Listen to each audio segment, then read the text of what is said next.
All right. Welcome back.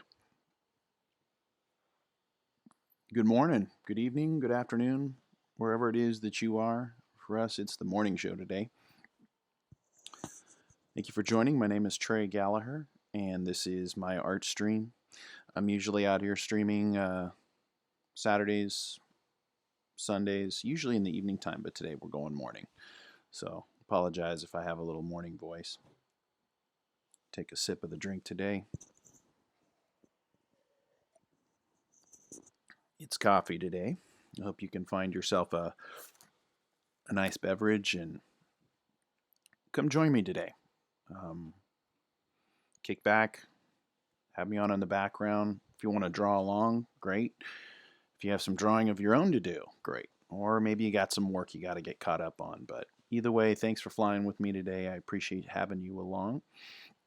I thought today we'd do something a little bit different than what we've been doing. We're doing a lot of creature design work um, and concentrating on character. But I thought today we'd maybe do something that was driven a little bit more towards assets, a little bit more towards object design. Um, with my character, we've been working with the shepherd, which we've now decided we're calling it. He's got a staff, and I thought it might be fun just to do a little exploration with the staff and possibly the binoculars, and if there's time, maybe one of the other pieces that we were thinking he might have uh, in his use.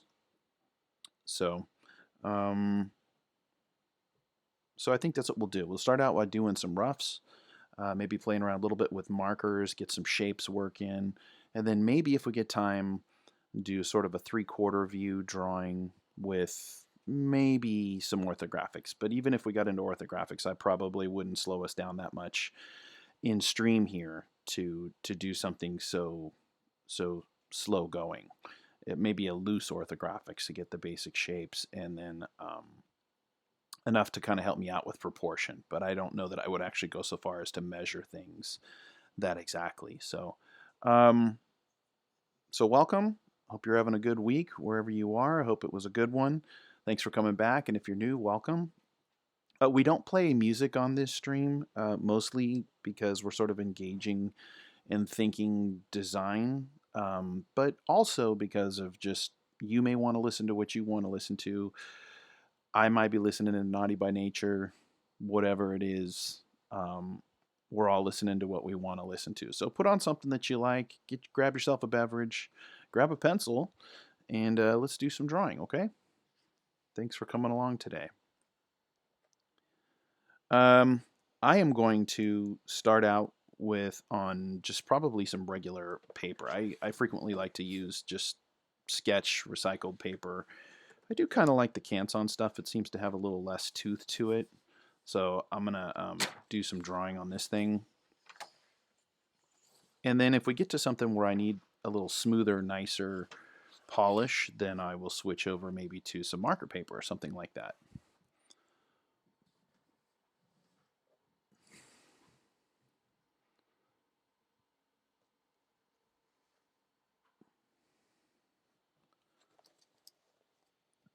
Looking for something kind of specific that I like to start out with. I hope I left it in my kit here, and I'm not sure if I did.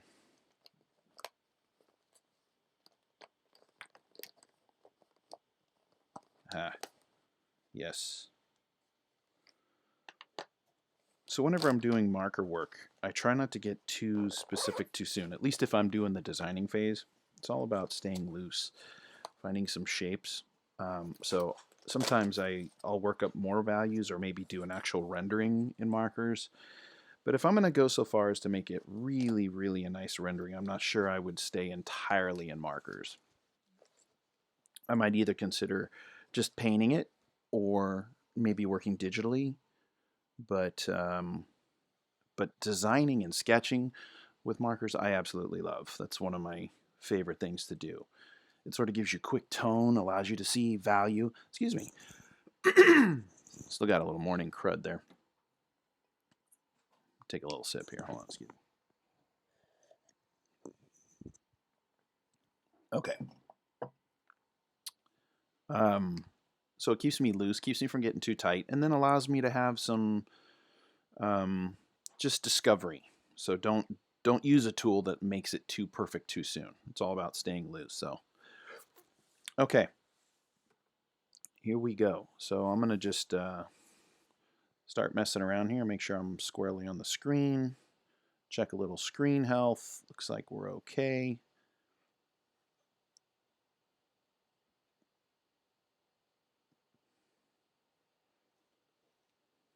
Okay, looks pretty good. So in our design, we had kind of talked about um, having this kind of here's one of the earlier drawings we were talking about, having this kind of staff, something long. I didn't really want a gun per se. It's not a rifle. It's not something that he needs a lot of accuracy to. It's more like it's for poking, kind of directing the herd per se. And I suppose he'd get really adept at using it, so he'd probably be able to use it somewhat like a weapon. Maybe it has like a stun gun in it or something, like a prod, a cattle prod. But it wasn't intended to be something to annihilate other creatures. It's just something to direct them. He's sort of a non-violent person, and most of what he's wearing is for protection from the herd in case he gets thrown or rammed or something like that. And he has somewhat makeshift armor. So I'm picturing this being kind of a device that he's adapted himself. Maybe it was some piece of steel or tubing, and then he's kind of made it himself for the functions that he needs it, which would be kind of jamming and poking and that kind of thing. Um, so I'm just gonna. But I picture it's being longer than he is, like probably close to 6 feet, something in that ballpark. So let's go ahead and just sketch around and see what we get here. Okay. So usually, when you're designing something in assets, usually it's good to start in profile until you really get the functionality of it down or the exact proportions.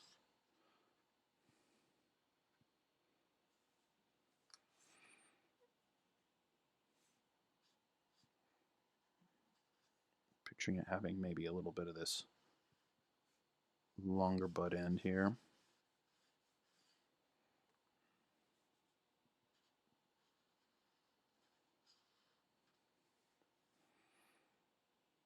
It doesn't need a handle per se, but it probably needs several points where it needs to be balanced. And he might somewhat hold it in a way that his hand would need maybe a grip. Now, in previous versions of this, I've kind of just put something very generic.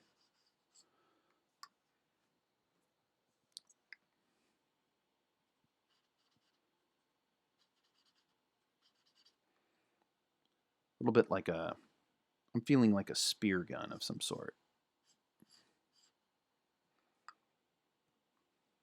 And it's really kind of the handle where we're going to see this kind of customization. So maybe what I'll do is I'll kind of play with the body a little bit over here and then do some details over on this side.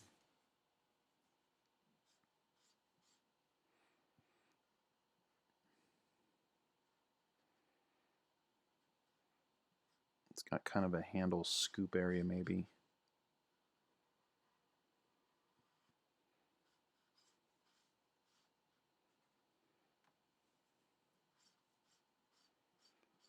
Probably made out of some sort of wood material. You could shape it, carve it. Probably feels a little better to hold than something metal. Also cuts down on the weight.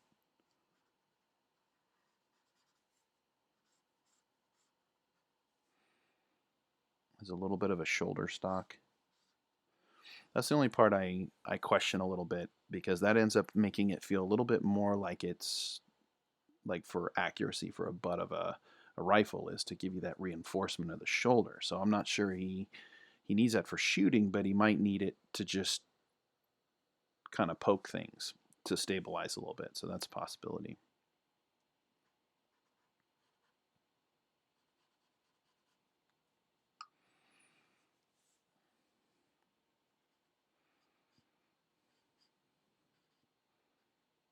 It's got kind of a set of tongs on the front.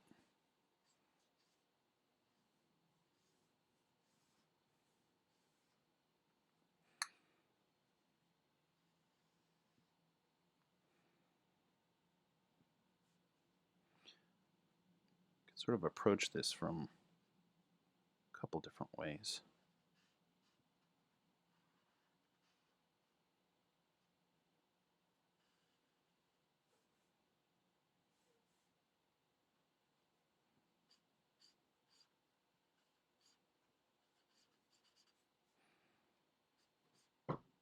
On our design previously too, we were looking a little bit at him having maybe binoculars or something that he could see, great distances. If he's monitoring the herd or these creatures, he may have to spot one off in the distance, so maybe some binoculars might work too.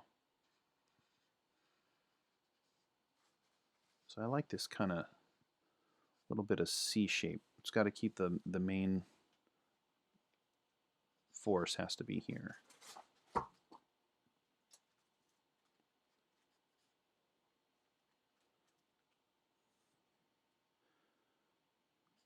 Don't want to limit myself too much.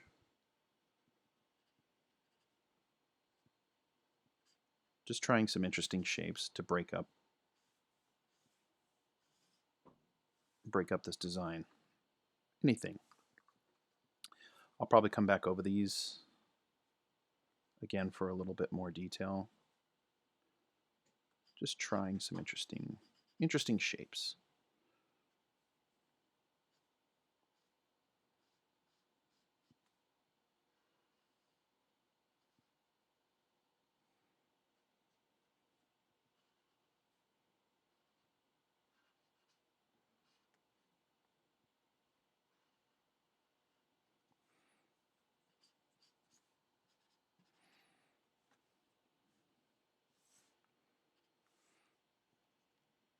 Hope you all had a good week out there.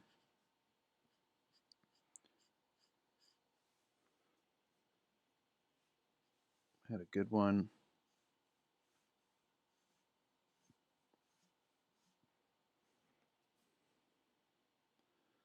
Good one myself.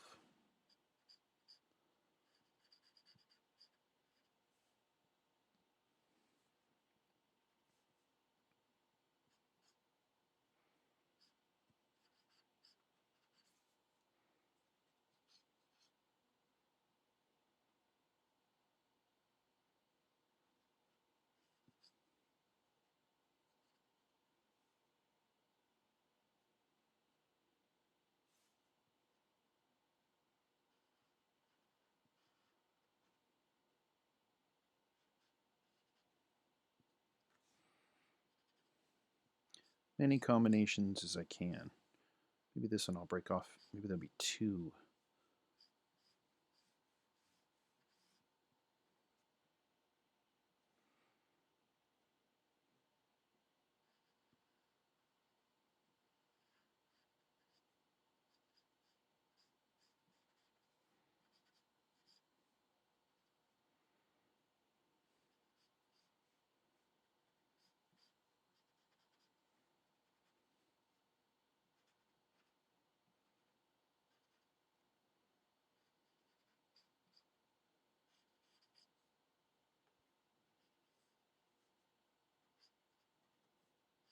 Doesn't have to make sense necessarily. Not at this stage. Other than some basic functionality. Before I get too far ahead, let's work back here a little bit on these handles.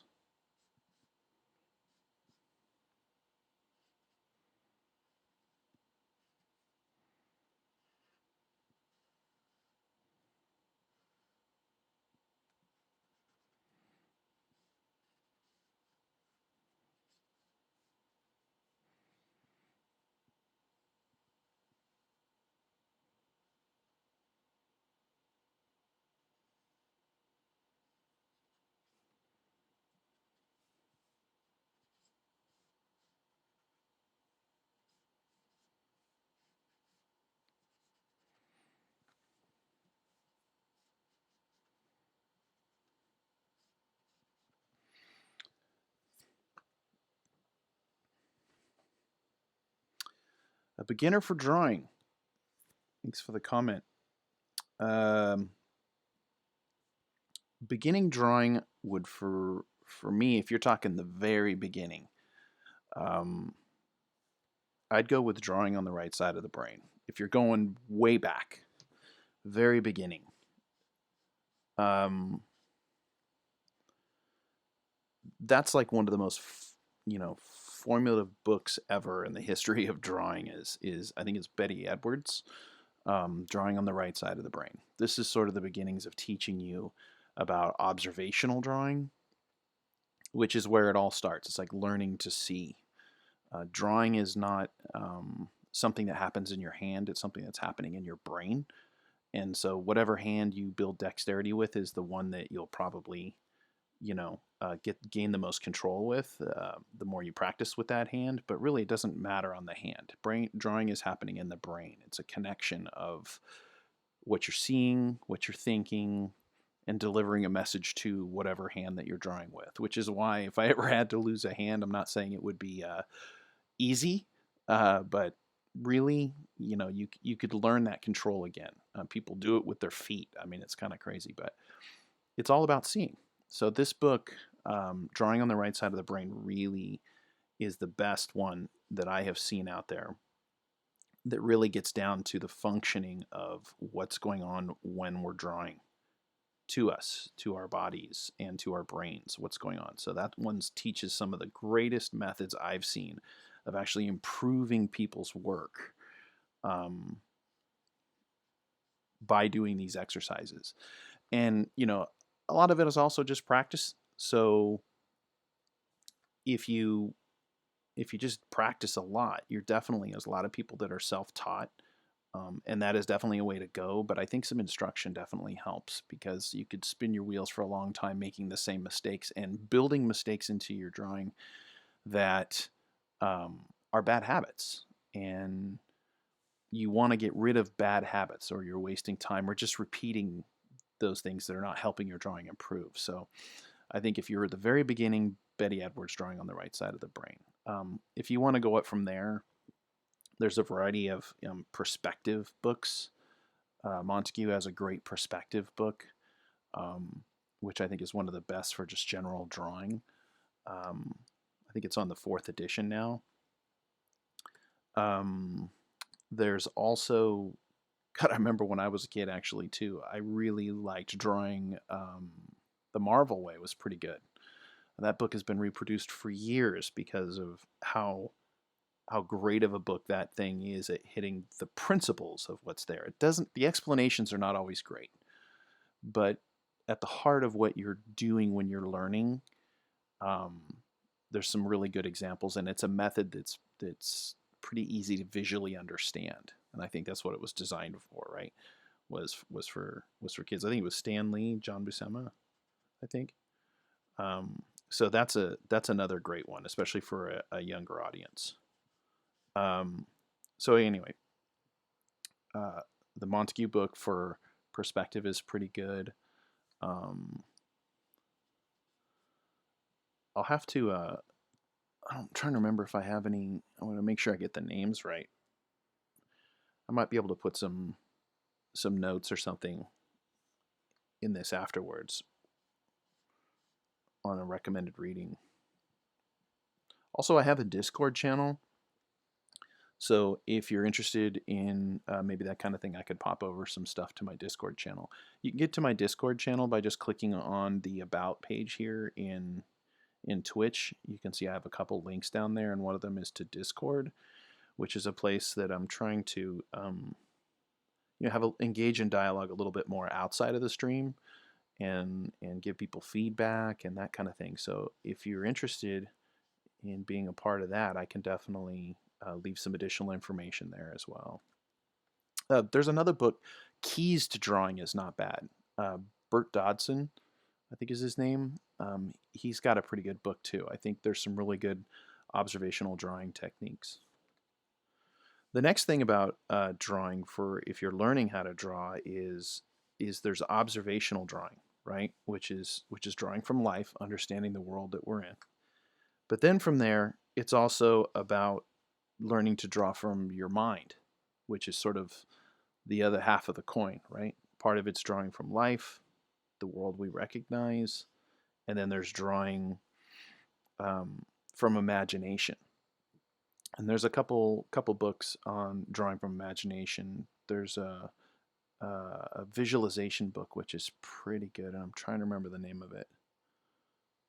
I'm looking because I thought I might have it.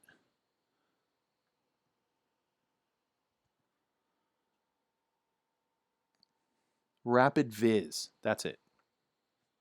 Rapid Viz is pretty good. That's sort of a quick visualization book about like quickly generating images out of your mind using what we know to be true about how people recognize shapes, and it's sort of a good little summary of all drawing and a quick little explanation with the idea that you get a drawing quickly and get something up and going for more like sketching, maybe something like that. So that's a pretty good book. It's called Rapid Viz, RAPID, second word VIZ, Viz. So that's a pretty good book. I recommend also. So it's really this kind of combination thing of drawing from memory and drawing from observation and putting the two together. And sometimes you're more observation, and sometimes you're more from your mind. Are you more of a designer and a creator, or are you more somebody just trying to capture life? And most artists find themselves somewhere in that realm. One of those two.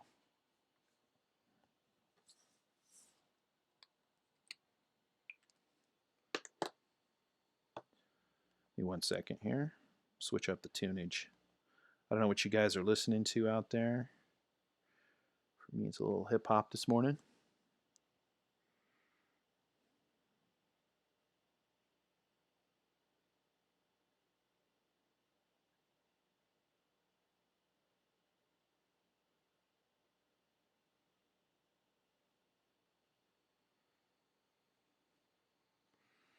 All right. Don't forget to rejuvenate.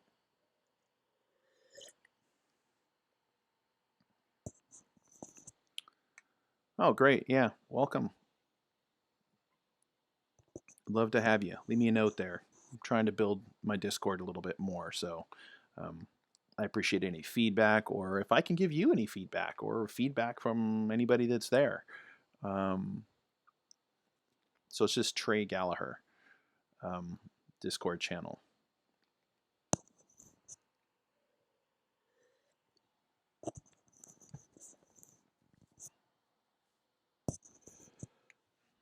All right, let's keep moving here.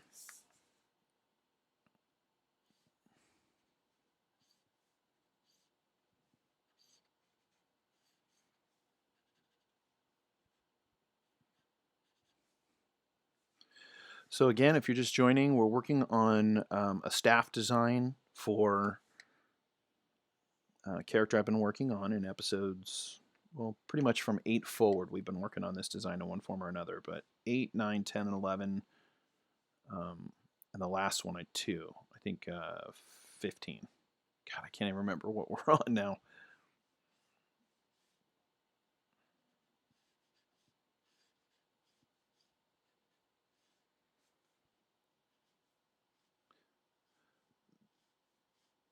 The other thing, since we were talking about drawing, is, then you got to work on your anatomy drawing. So then, after you've gotten observation, you understand that perspective stuff, and then you're getting into rapid visualization, maybe the development of a style. You also have to be bringing up this with your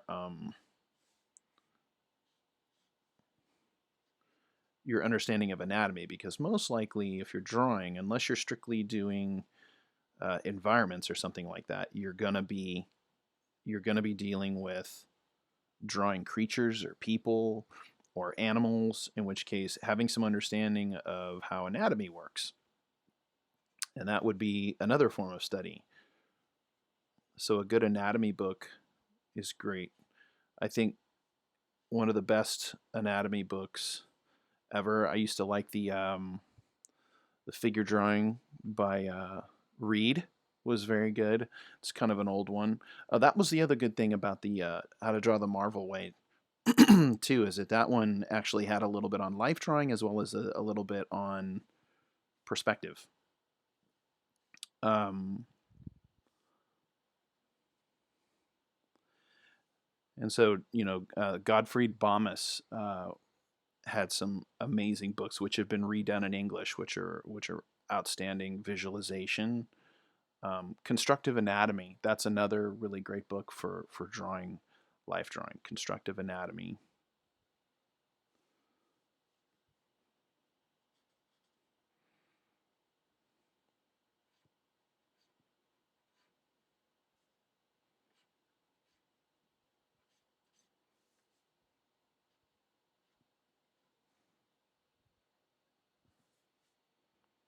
Couple more here.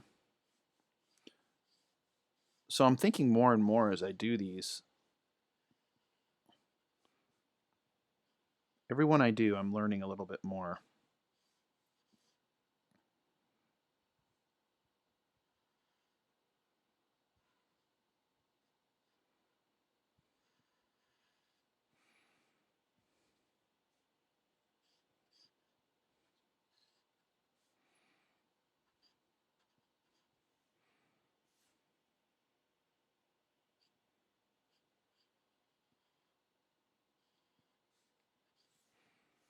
Kind of like this idea.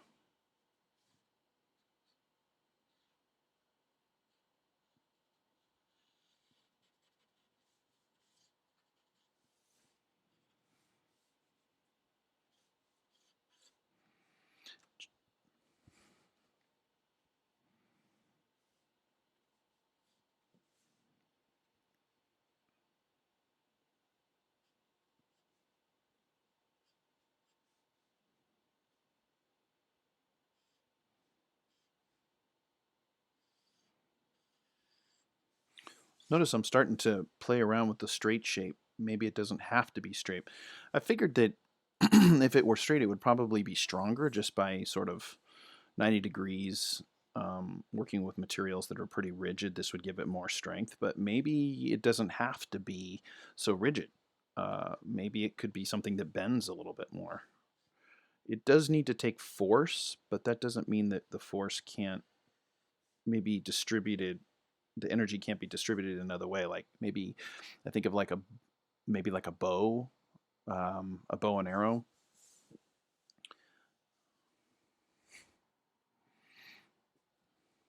That maybe a little bit of give is what you need. It's not really intended to do blunt force damage.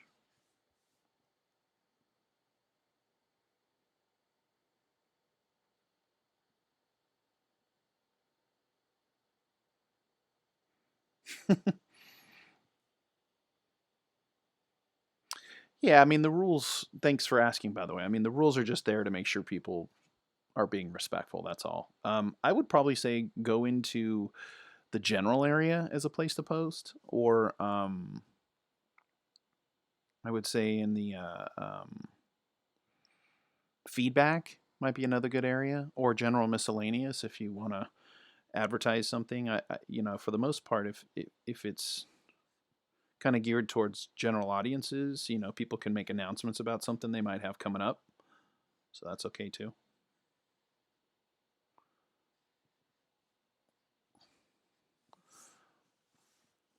See, just when you think you're just about out of which direction you're going to go, now I'm getting this whole idea. What if I had something a little bit more like kind of a fork? I'm going to grab another sheet here because now I'm getting another set of ideas.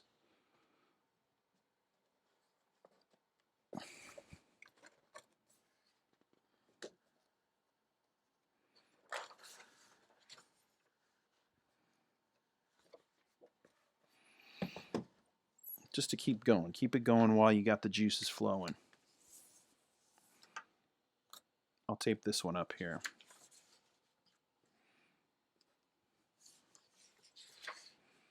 kind of suddenly started thinking a little bit about this idea of like,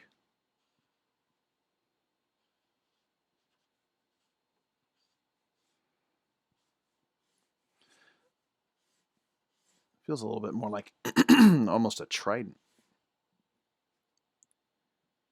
I don't know if that would be good or bad.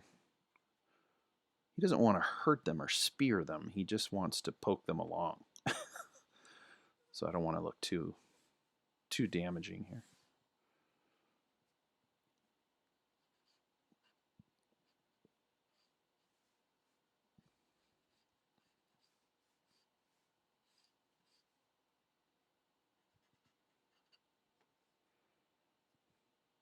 That's kind of cool. I like this look.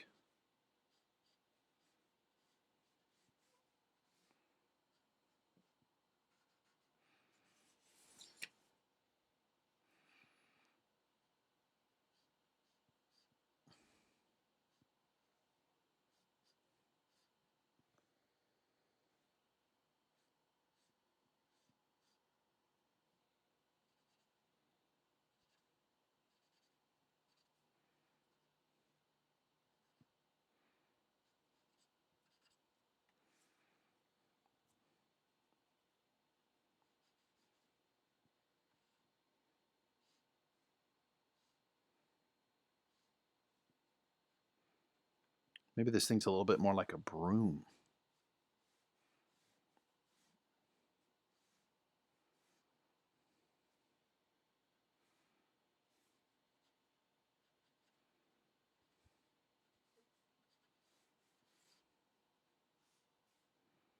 Maybe instead of having all this weight towards the back, it's got a little bit more of weight balance in the middle.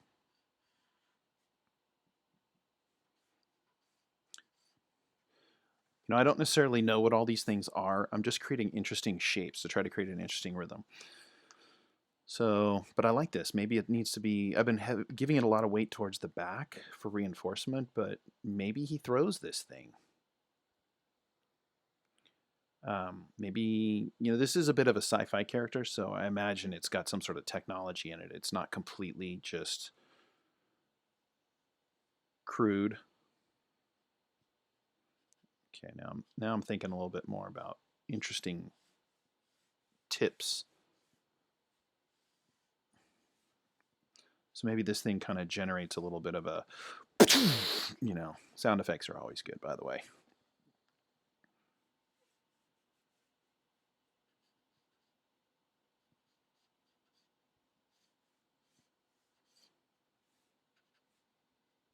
Maybe it's got some little things for weight. Maybe this thing charges this thing. The hand holds here. Maybe it's got a scope, but he can like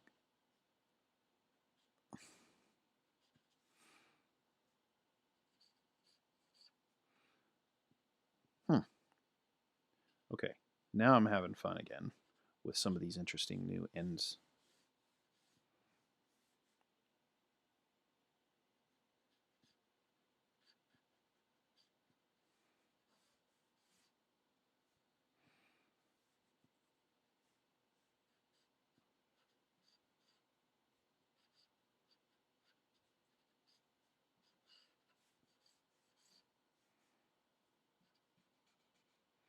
Maybe this side, this can fold out. If he needs this, it could be like, so if he needs to take something from a longer range, make a blast.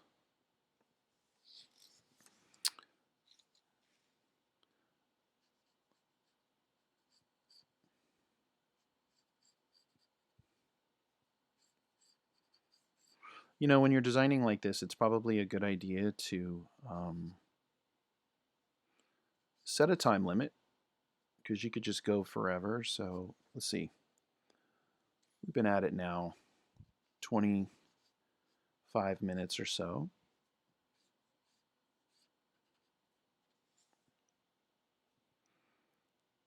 And I think you definitely want to push yourself to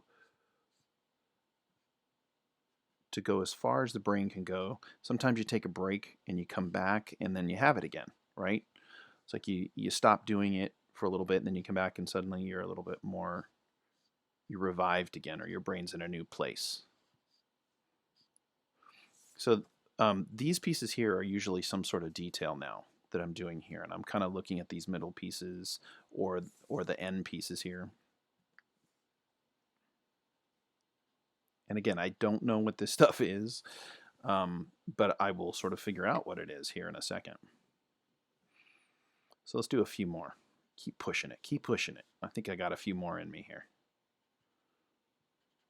Maybe a little bit of a split end. And then I like the idea that maybe this thing is like a sight as well as maybe kind of a handle.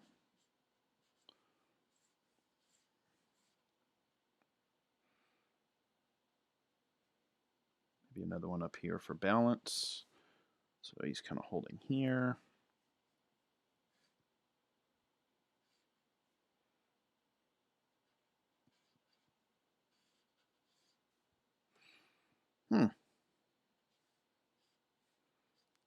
Kind of like that. So there's like a little sight through here.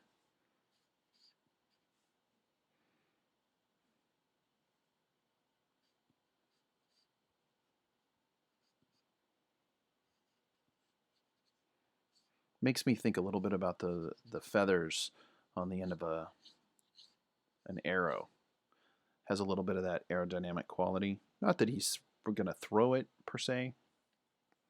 Think a little bit more about the functionality of it. Maybe it gradually gets a little bit wider this way.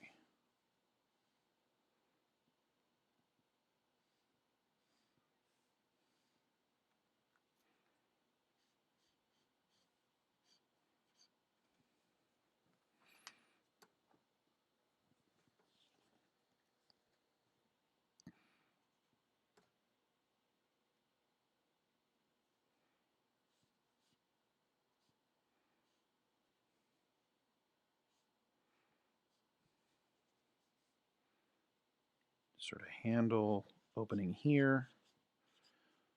And sights sort of here. I think it still needs some reinforcement, probably in the back. Again, maybe sort of something that could fold up.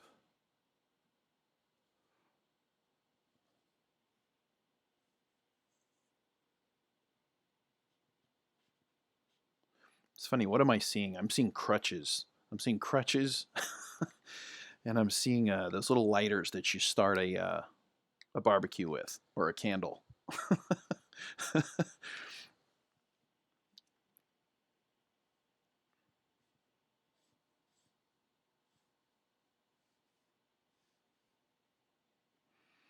think about reinforcement again. Two-handed. Maybe one that's just quite literally not much more than the base. Like very minimal.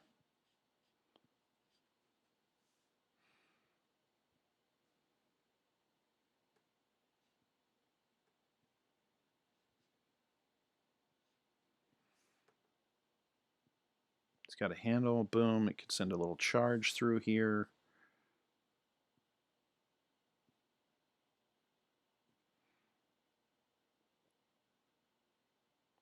Ooh, see? Here we go. Here's another idea. What if this side of it could be double-sided? So, you know, he doesn't have to hold it a certain way. I've been kind of imagining he would always be carrying it a certain way. But what if it's got this handle in the middle for balance, stabilization, maybe a little power or something that charges this thing. And then on the other end, it's got either the same thing or something very similar. Maybe one end's a little more of a charge than the other. But this way it could be maybe, depending on if he grabs it this way or grabs it that way. I like that. I like that. So it's double-sided. That makes a lot of sense. Okay, All right. A lot of exploration here. Um,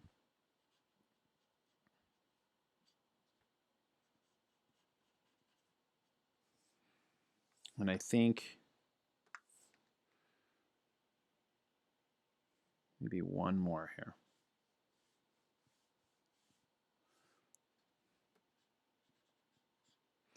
This is design talk. That's what we do here. We talk a lot about design. Some technique.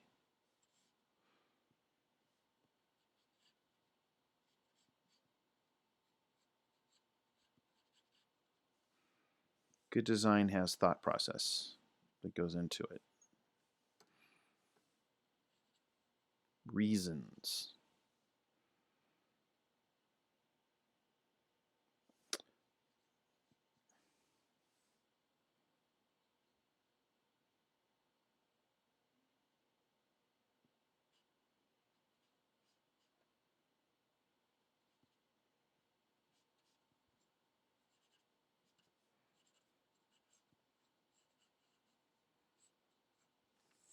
Okay. That's enough for that. Um,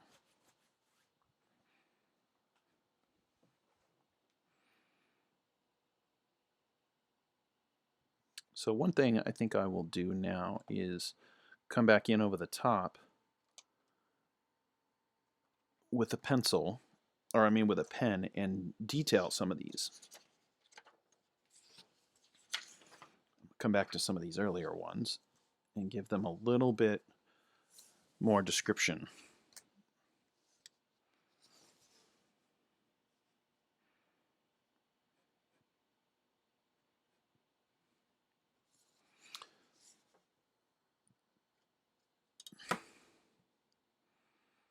Yeah, I don't know that I need to be this perfect, but we are drawing something.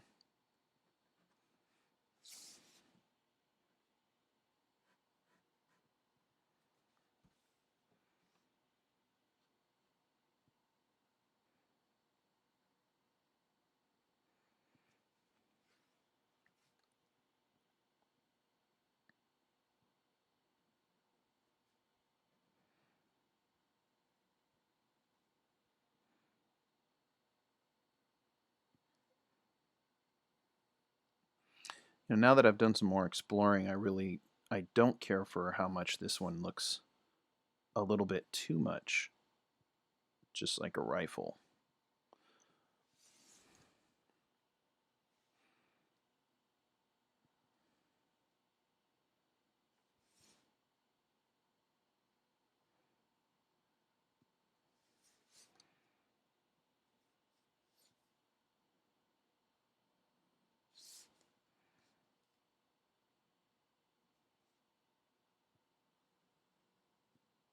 By the way, I'm just using Jimny Gel Rollerball medium. It's a good ballpoint, like a legit ballpoint. Although cheap ballpoints are not bad either. Actually, they're fun to sketch with.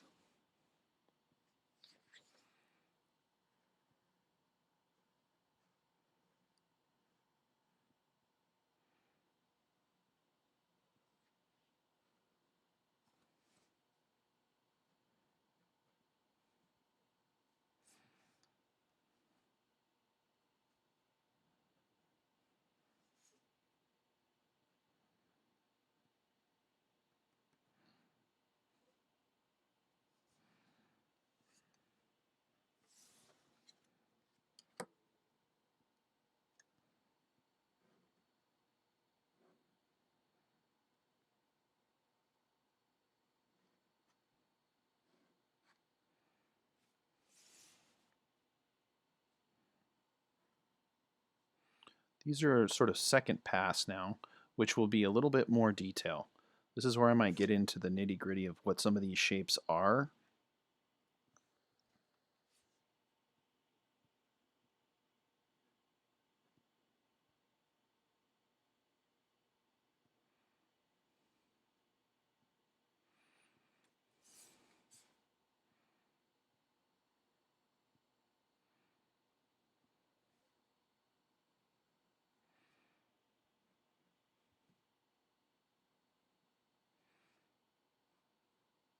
when you're thinking about designing things, you don't want to design all of the details from the beginning.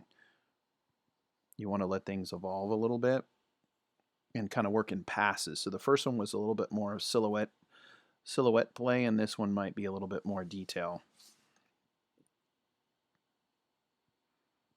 I wouldn't say, super texture, but more like if there are pieces put on here, maybe defining forms. Not so much silhouette and shape, but more a little bit like form play here.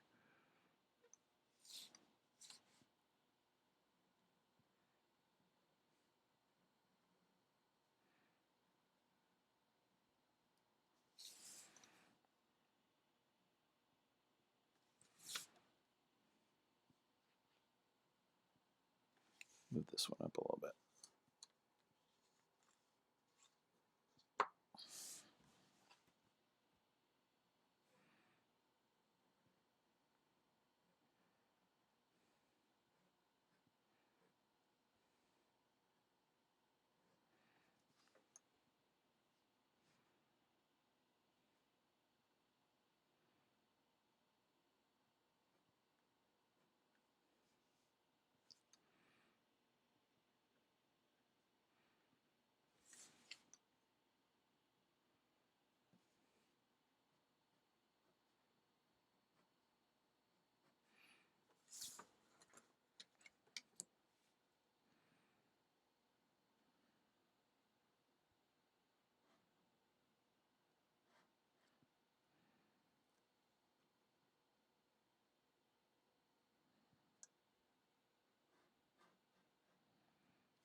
So I'm thinking here, as I'm working through each of these, that these shapes are moving farther and farther away from kind of that rifle shape, which is good.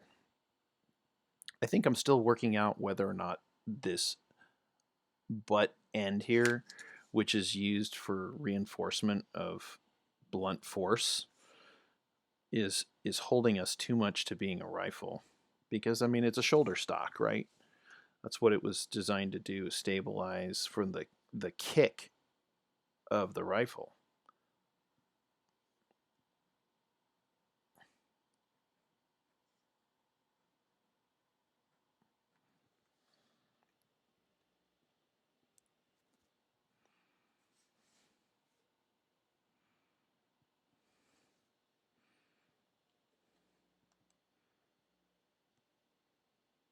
Give me 1 second here.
So yeah, um, I am kind of pushing my Discord channel right now. So if any of you are interested, my Discord channel is the link is in the about page here. unless you're catching this on the replay, but I'll try to put one on my YouTube as well. These videos, after we're live here, are archived for a bit on Twitch, and then I move them over to my YouTube channel. So you can find me there as well. And that's where they'll kind of be more permanently long-term. So if you miss one, you can always go check it out. I like this hook feature. I like that a lot.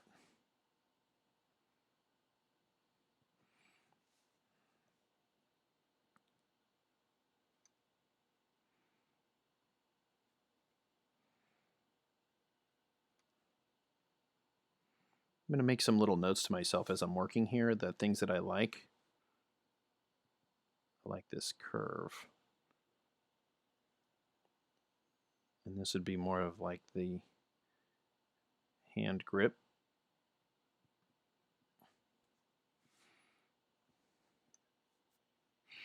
This could, by the way, be a sight. It's GHT. For lining up maybe with, you know, a little bit of a sight down here on this end.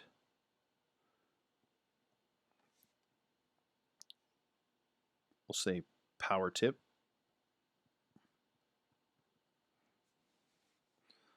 So making some little notes to myself.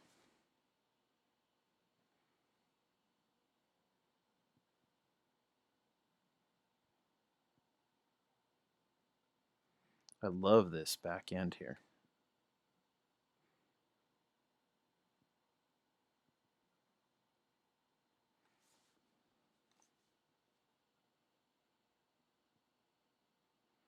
A little bit of this cutout, this little hook. Maybe this end could be used for something more. You know, that's another thing. I've been concentrating very heavily on the point end, but maybe this end has a function as well. I like this.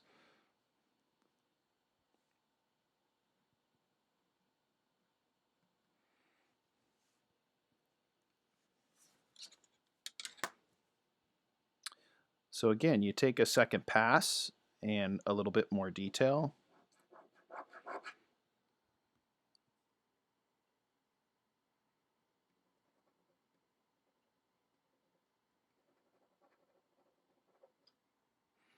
All right.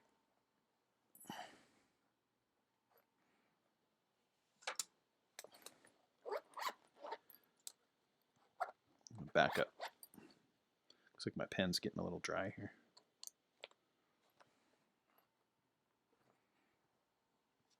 Hope you're having a good day. Thanks for stopping by. We're working on a spear design. A little bit of something different today. Been coming in very hot and heavy on the creature and character stuff, so it's good to change your brain up.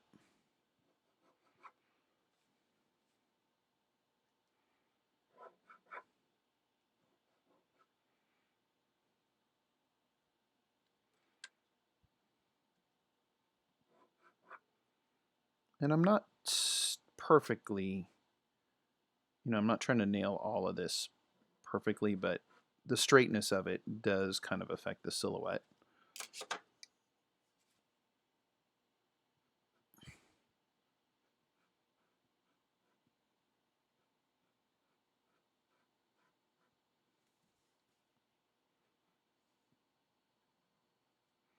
Again, a little bit playing with this hook shape. Maybe it's almost like a hammer.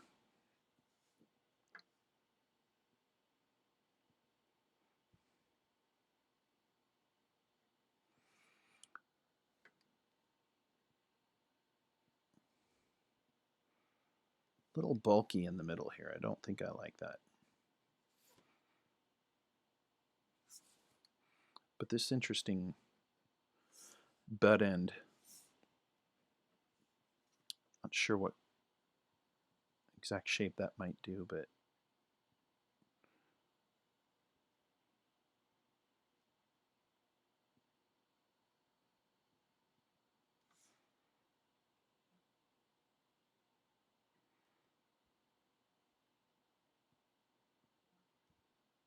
almost like a key. Aha, a key. But for what? Maybe that takes us to the next question. I like that idea. I'm going to write that down here. Maybe it unlocks his door of his domicile or her domicile, wherever they live.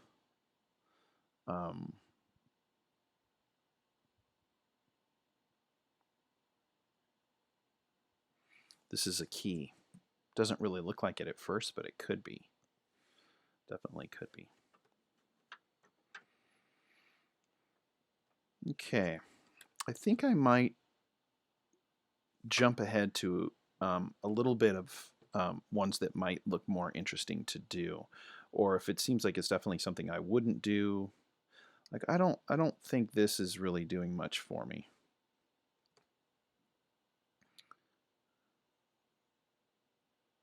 The curved idea was okay, but somehow maybe for a bow, but it somehow feels a little bit probably not in the right direction. This looks interesting though. I kind of like this one.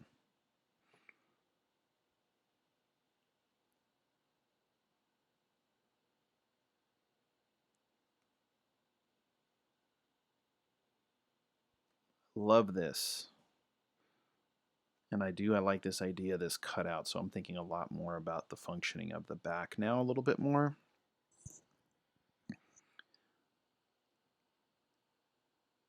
All right, I'll do this one. You know, if time permitting, you could always do a lot more, and every time you do this, you're getting better at answering these questions about the design, and you think of other things. So, you know, sometimes jumping ahead, you're not giving yourself that chance to really take the design as far as you can go, or think of new things along the way because you're stopping too soon.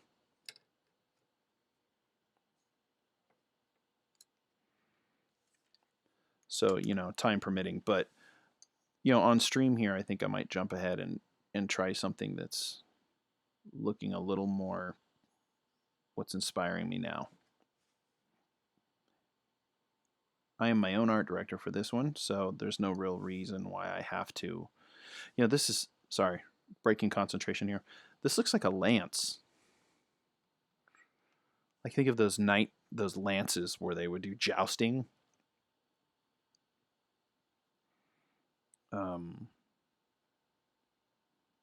Jousting, I think.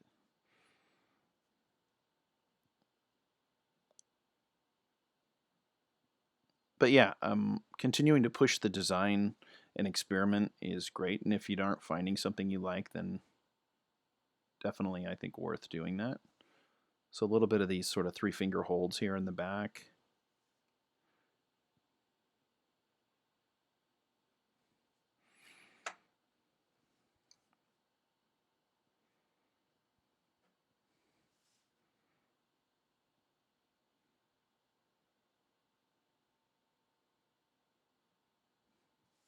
Echoing a little bit of this design language here.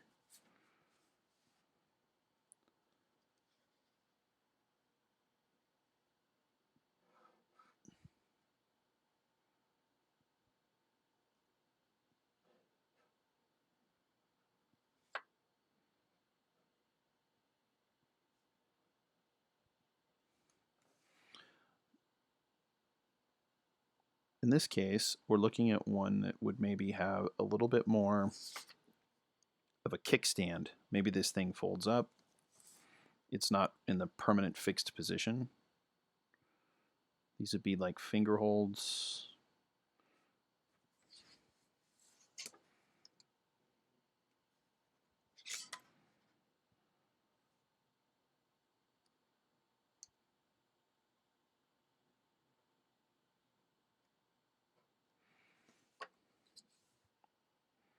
Okay, let's jump over to page 2, see if there's any over here.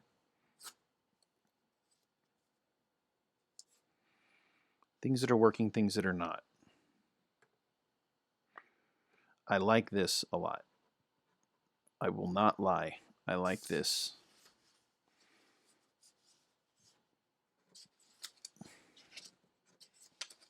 something about that shape that's kind of cool. What else is working? What else is not working? I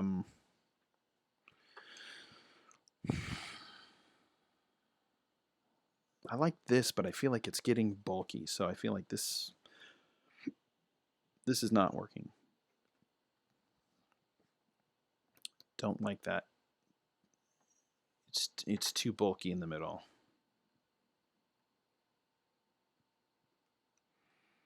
This could work, but this would need to be, I think, narrower.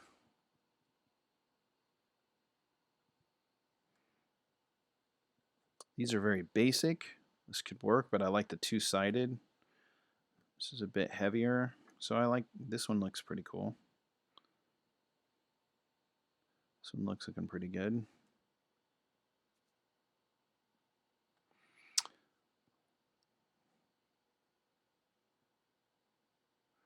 I'm thinking this kind of a design. I like this kickstand idea because you could kick it down if he needs it, but it's not fixed, so it really would allow him to fold that up.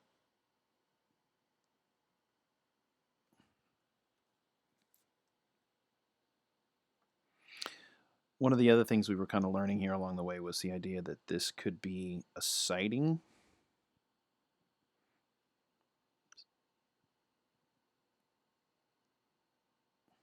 So these are be able to see things from long distances. Maybe there could even be like a little bit of a sight on the other end.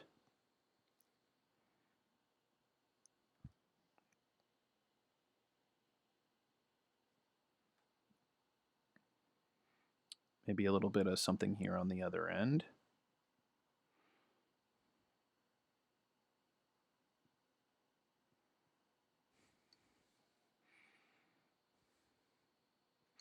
I like these kind of heart-shaped,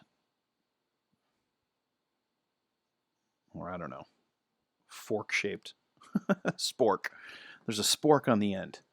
That means that you could always use it to pull it off to eat.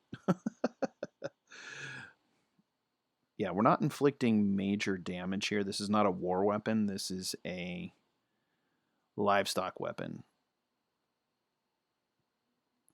So nothing too heavy, too dangerous looking. Something that looks like it would irritate, but probably not.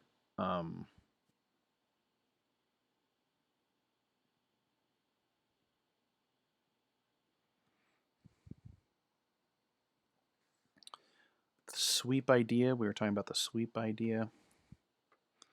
Okay.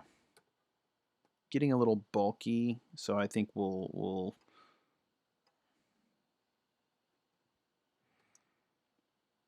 but I like this. This is good.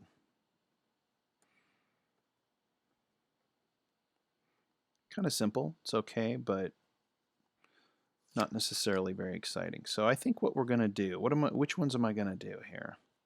Got to kind of pick one. So I think I'll do this one down here. Flush this one out. Learn from a few of these. Definitely like the end.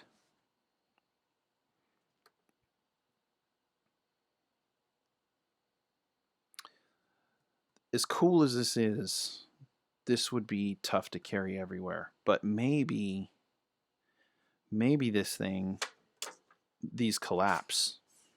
Maybe this thing opens up and it collapses. This is definitely a multi-tool. I think that's what we're looking at here. A multi-tool that does a number of functions.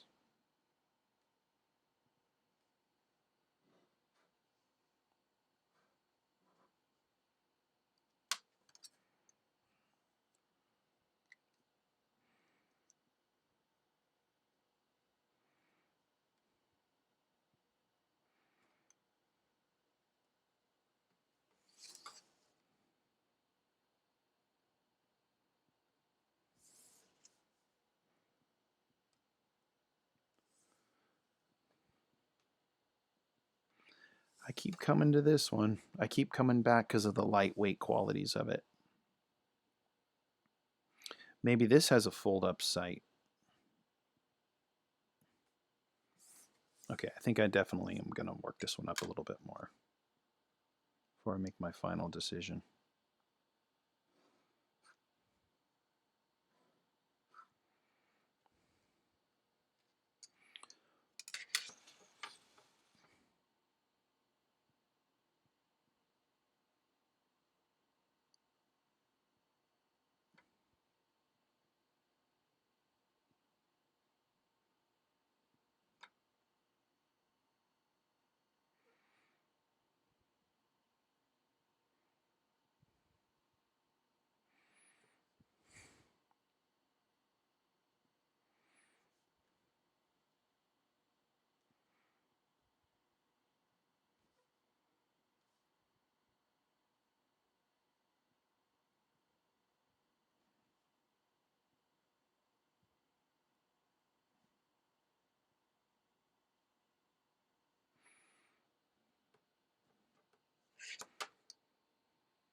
Hope you guys are doing well out there. Thanks for joining today.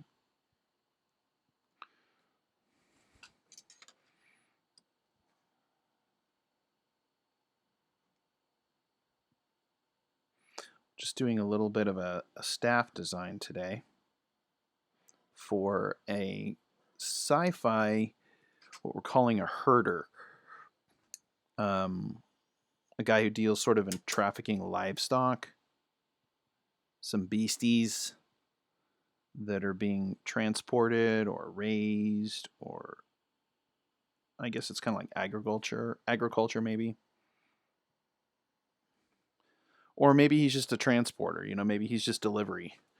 But he's a shepherd, so he's looking over his flock and he's got to get them to their next destination. He's out on the outskirts, he's in the bad lands where he's just raising them or transporting them from city to city, maybe for food, maybe for their hides or something like that. But a bit more of a rustic community. So sci-fi, but on the rustic side.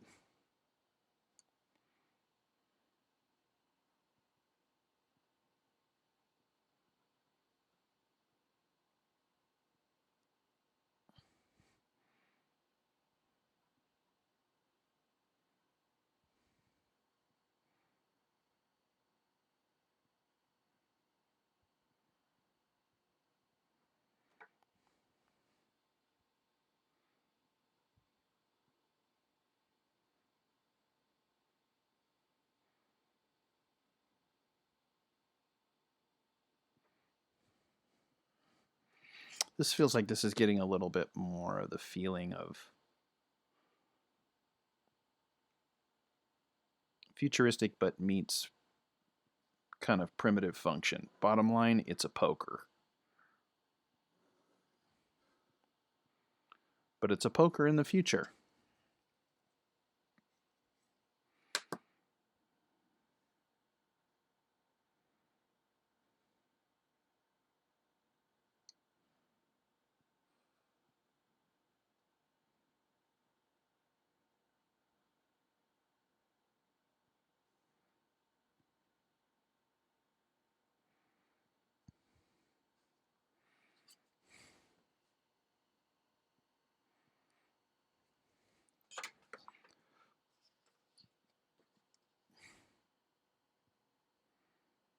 It has this kind of cutout. By the way, these over here are the sort of detailed areas of some piece that you're seeing here. So it could be the stock or the handle or something. Gives me a chance to get into something a little bit more specific.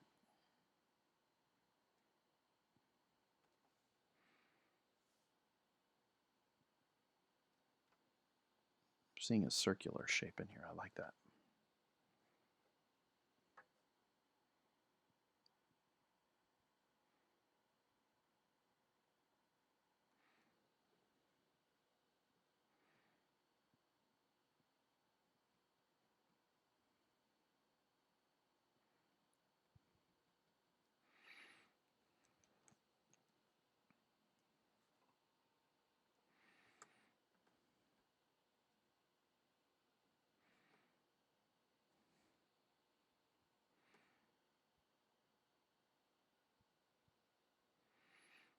Okay.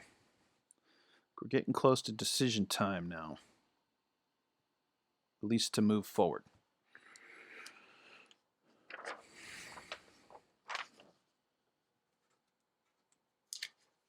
I think we're more along this line.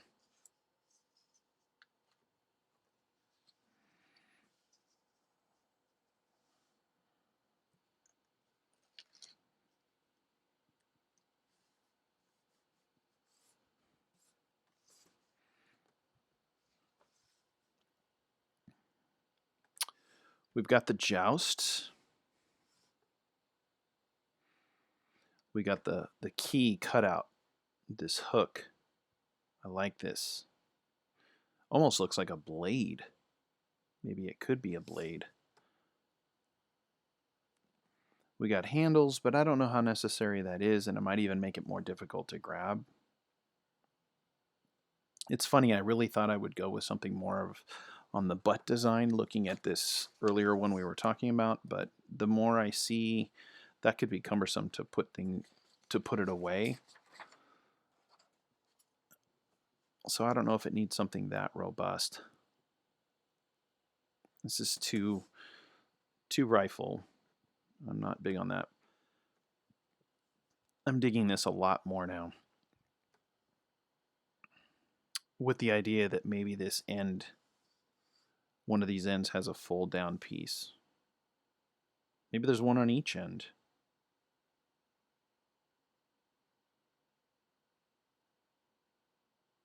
It's kind of pointy, but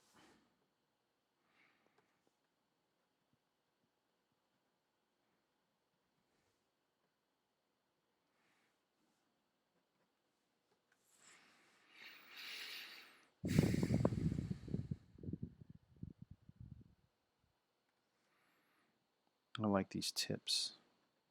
It's not a spear, so this is can't use this end. Can't use something that pointy. Okay, so let's do this.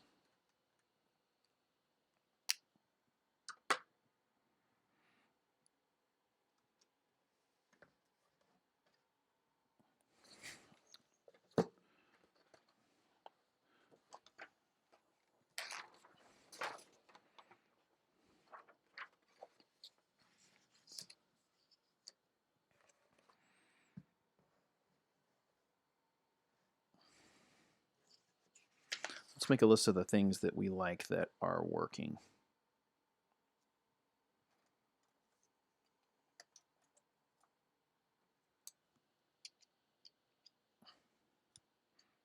I'm going to probably switch over to pencil as I'm getting into some more details here. So let's see. What do we like? What are we learning here?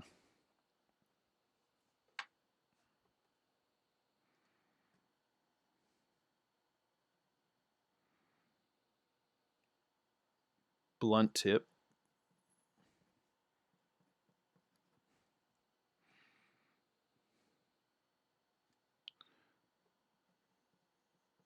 We'll say not too pointy.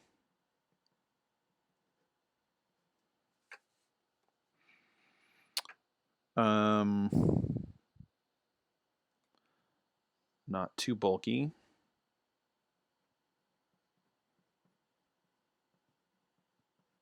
This will be some of our criteria that we're looking at now. Things that we'll be keeping in mind as we take this to the next phase. Some sights.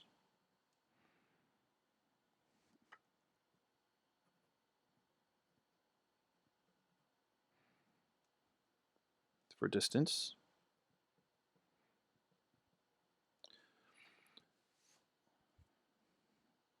Maybe a collapsible arm butt. We'll call it a folding butt.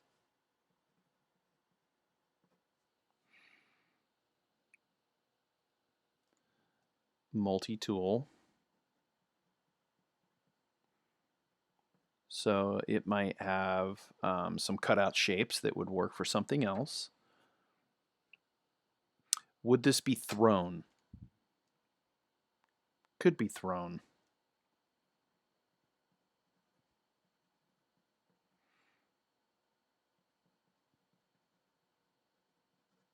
So not so heavy that you couldn't throw that thing if you needed to. Although it's not intended to penetrate it, it still could be thrown in some way. Light enough to twirl.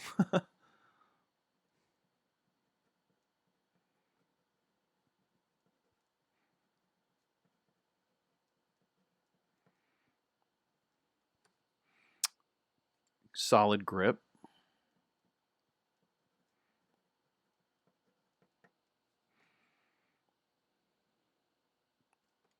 This cutout hole, I really like this.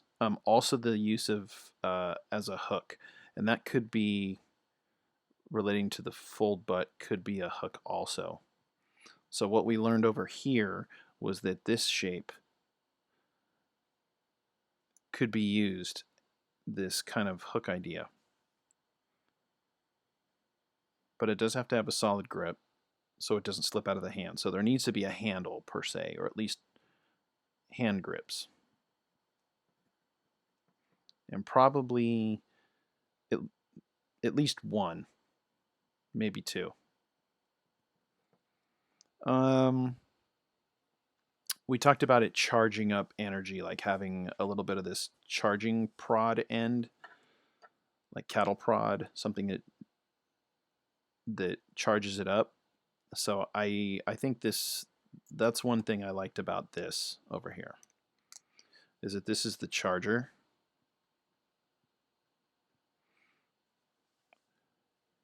And that this is more like the prod.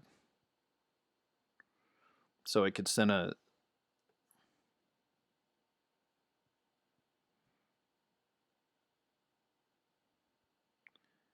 and then the prod is sort of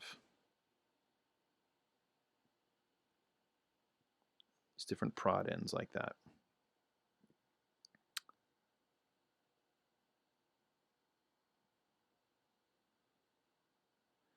And not too much metal. I think lighter weight stuff, so nothing with too many straight lines. We want to keep the weight down. So that's going to bring into question this kind of thing, like how lightweight could this be? I mean, I'm assuming in the sci-fi that they've got alloys and things of the future that would be really strong but light at the same time.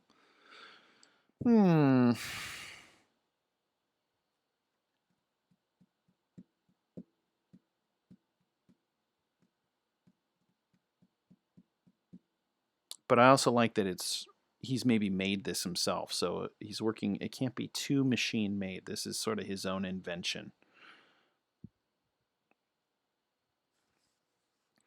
So it's sort of like some of these possibilities maybe over here.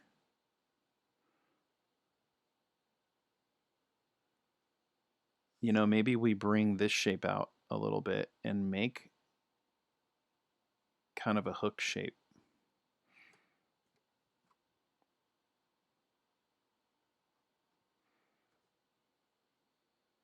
The problem with hooks is they hook when you don't want them to, right?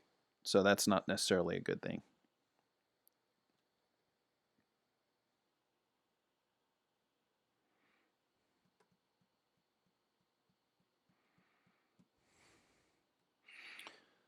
All right.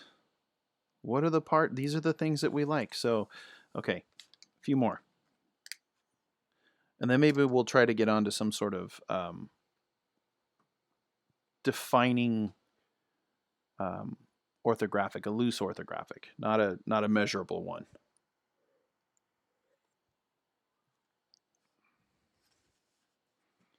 Okay, so we were talking about charger.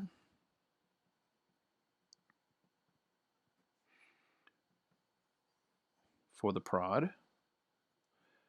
And then we'll say like a forked prod.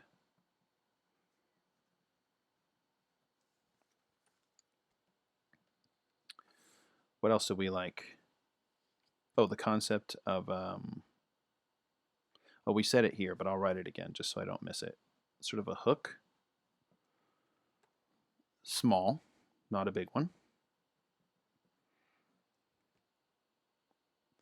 maybe there's some sort of functioning of, oh my God, this is getting even better, but what if the handle comes off as a tool? You take this off and it becomes a tool of its own, you know? That's great. I love that.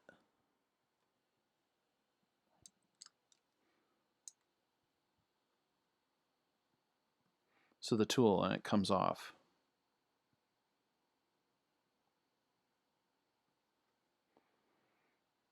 So it's sort of detach. I like that.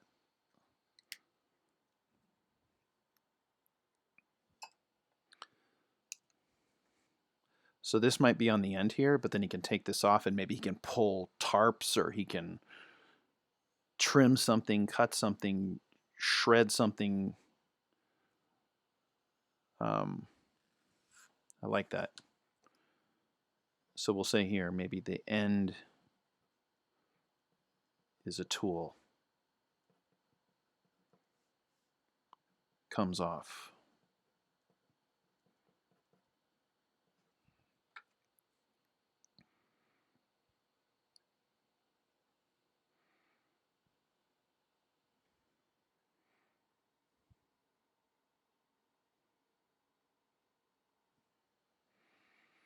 Okay. I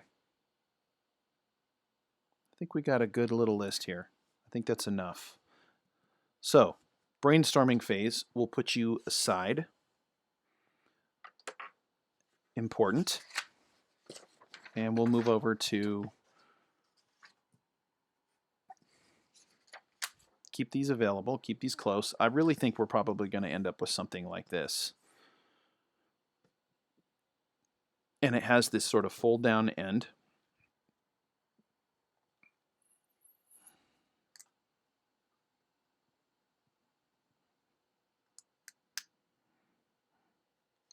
So multi-tool, maybe it detaches from the end.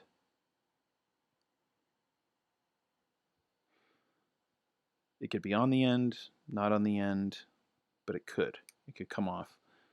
Yeah.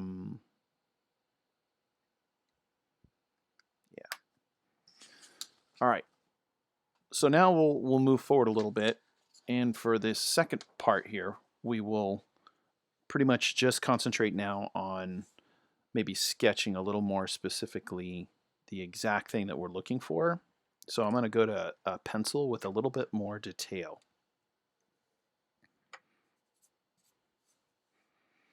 Just again, still kind of formulating the basic design.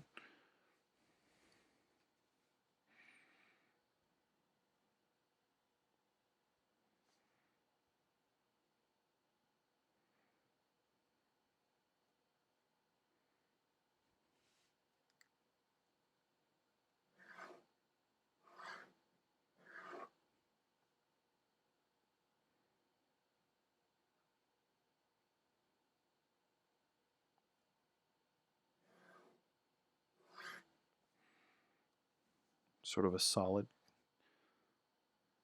core there.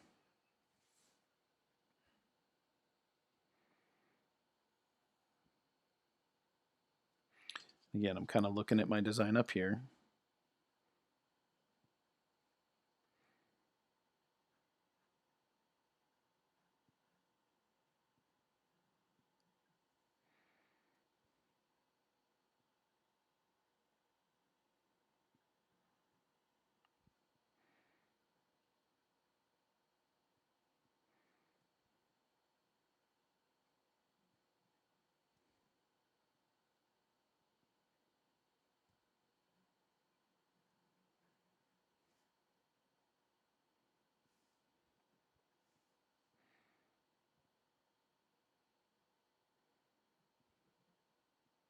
I don't know if I like that cutout shape there.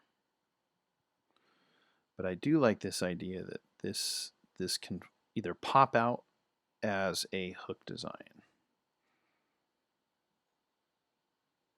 It could be used as a handle, maybe as a hook.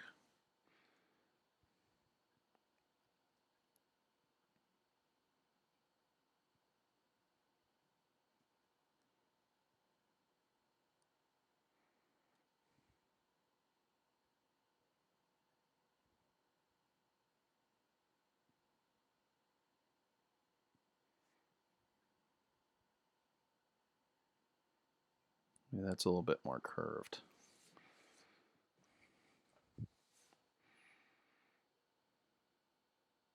So I was looking sort of over here, and I've got these, I don't know if you can see this here, but I've got these teeth here, which are good, because maybe he can jab with that end too.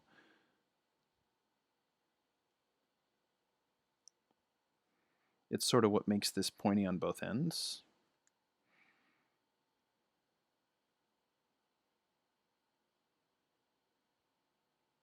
I don't know.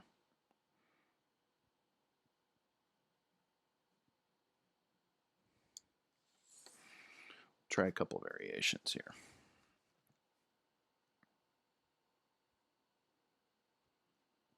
Down to the other end. Looking at these two, I kind of like this better because it's not quite the pointiness of what I have here.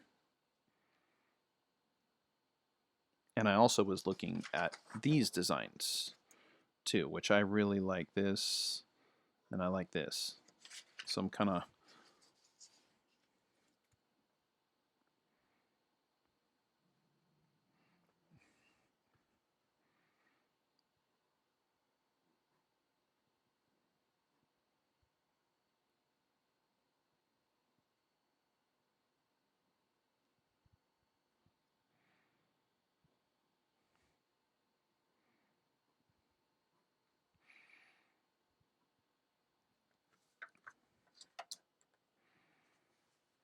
so this was our sort of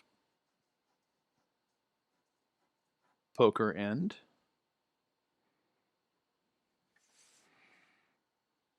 And then we talked about the charger.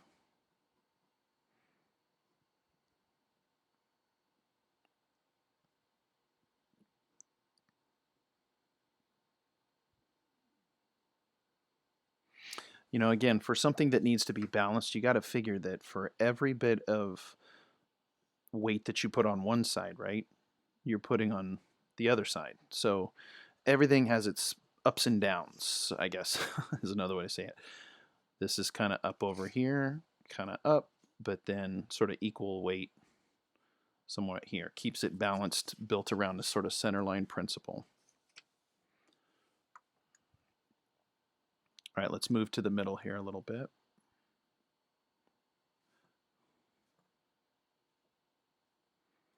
I figure the middle somewhere right about in here.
Talked about this potentially coming up.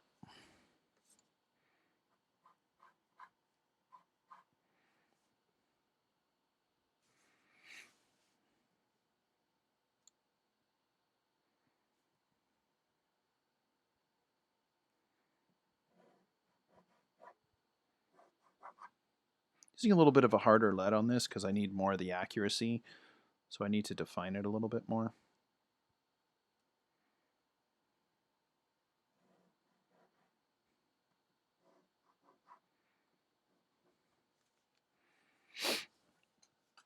Okay, so I'm liking this. I'm liking this a lot, actually.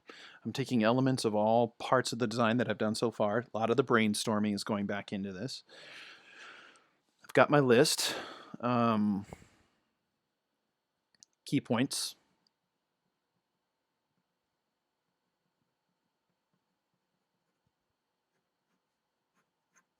So these are things that we're wanting to do. Make sure we're hitting it. Blunt tip I'd say we kind of got that. Not too bulky. Definitely less bulky now. Sights for distance. Probably something that would fold down here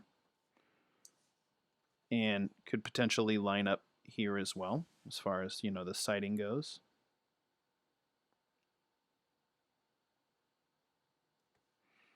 Maybe even something could come up here, or maybe something could come up here.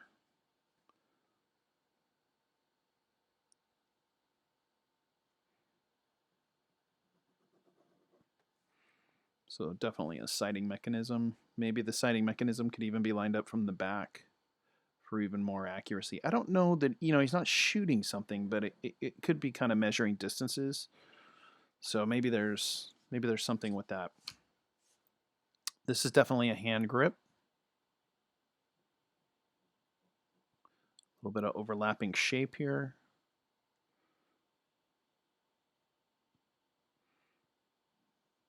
Maybe we put a little bit of the fingers.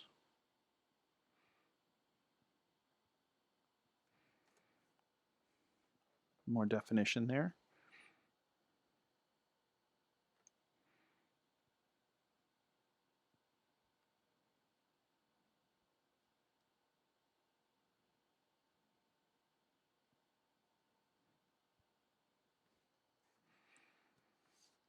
Okay, so this is coming flush back here, but overlapping of this shape. So this piece was probably welded on over the top, so inside is still this rod.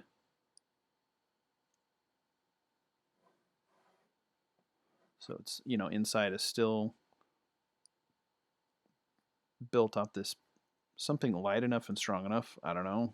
I'm thinking steel, piece of steel that's inside. So this definitely has to be welded or fixed in some sort of way. We've got a little bit of a hook shape here. Does it need to stay out? Can it pop out? Could this tuck in? Like maybe it comes up into here, inside.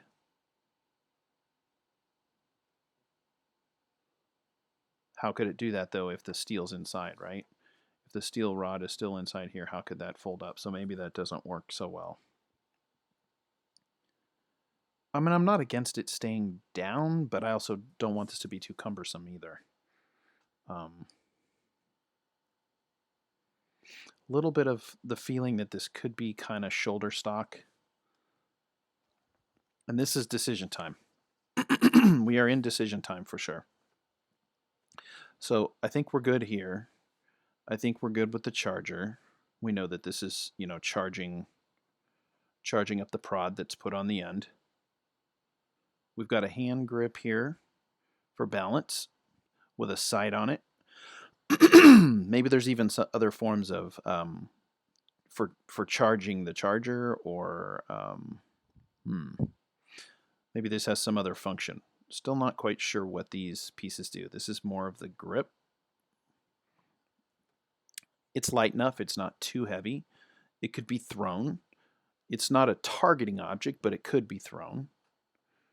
It's not something you need to throw great distances with huge accuracy, but it could be thrown, at least short distances. We've got the tail end here, which could be used as sort of a reinforced shoulder stock, maybe if need be. At the same time, it could also be a hook, which we were talking about the possibilities of this maybe being somewhat hook-like. I kind of think excuse me.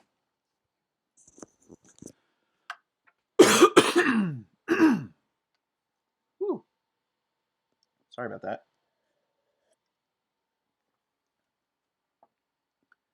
So problem with streaming in the morning.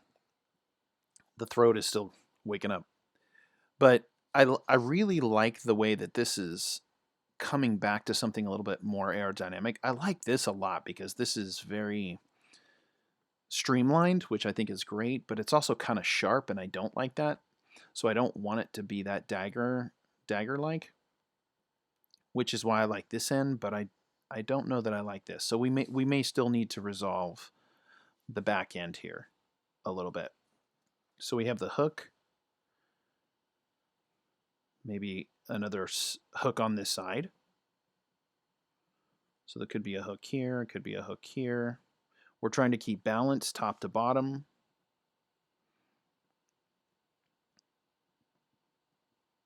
Right? Trying to keep these things even, both sides. Every time we go up, we try to go down. Every time we go up, we try to go down. Up, down, up, down. Up a little, down a little, up a little, down a little.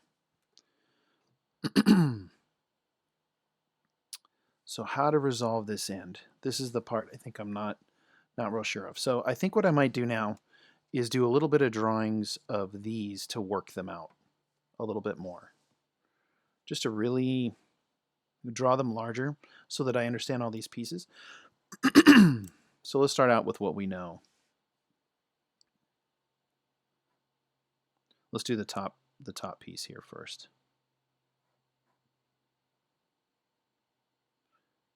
Has a little bit of this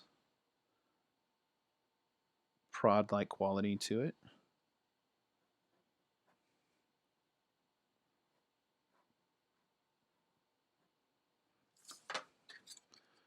Also, we'll keep the staff proportionally sort of running through here just for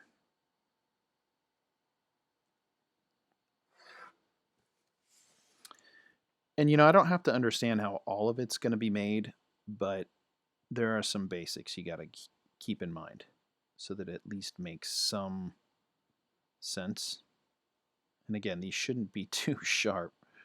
It's a prod, not a spear.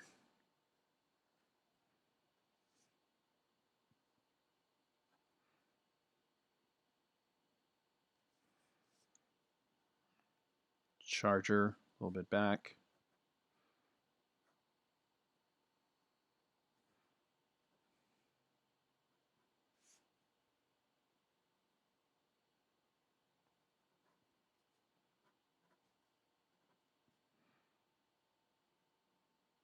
I like a little bit of these kind of reverse shapes, reverse negative shapes. Keeps it kind of pointy. And this sort of, again, it sort of slides over the end. And it's a charging device, so probably a couple of indicator lights or something.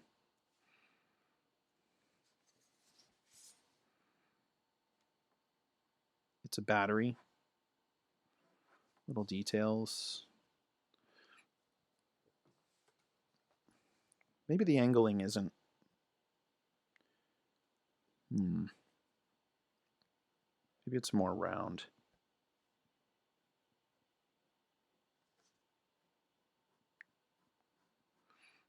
Too angular feels like it's weapon-like.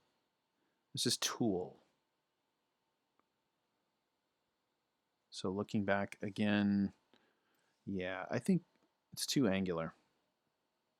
Let's go rounder.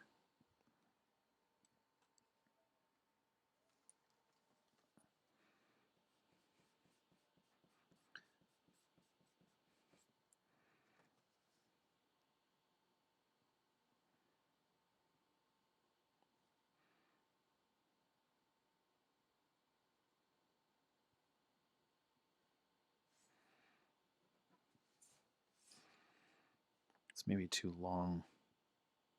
It's a battery, right? So it's something that slides over the end.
Again, we're drawing this a little bit of an exploded view from here just to get it larger.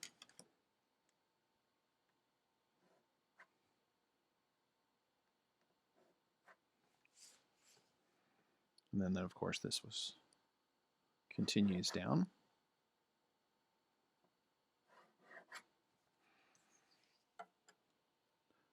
Little battery charger, indicator light, and that's charging our end down here. Now, how does this charge? Does it charge just straight through the pole? Is there a wire? This is actually the application of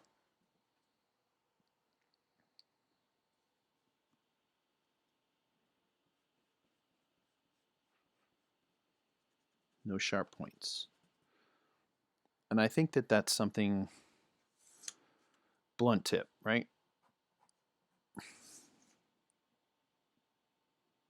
This thing delivers a charge. And yes, it's semi-pokey, but it's not.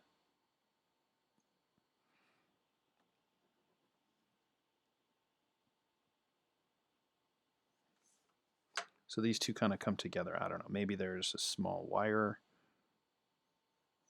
that kind of connects the charge. So be kind of going through there to the end.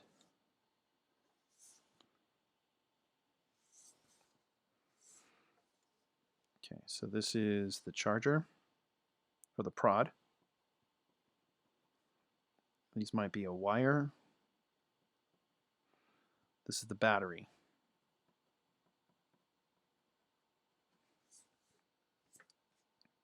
Okay, let's move farther down. So that's sort of this area here.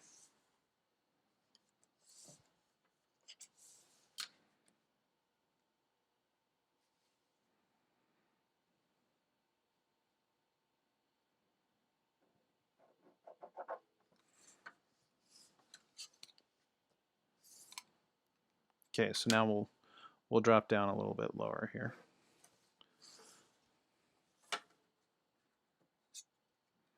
Draw this a little bit bigger.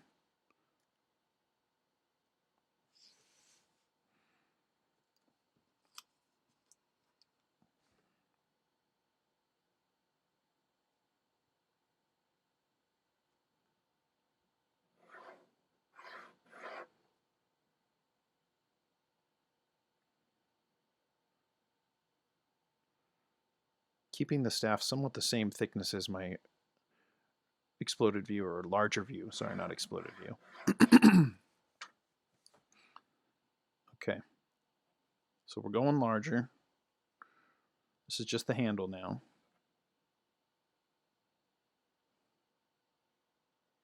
Looking at these proportions, right?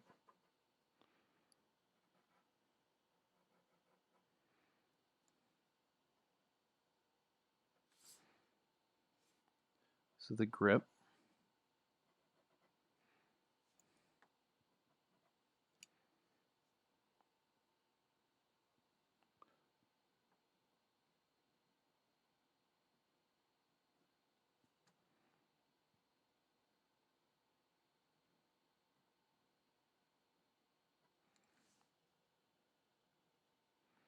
And then this bigger piece, which I still don't exactly know what it does, but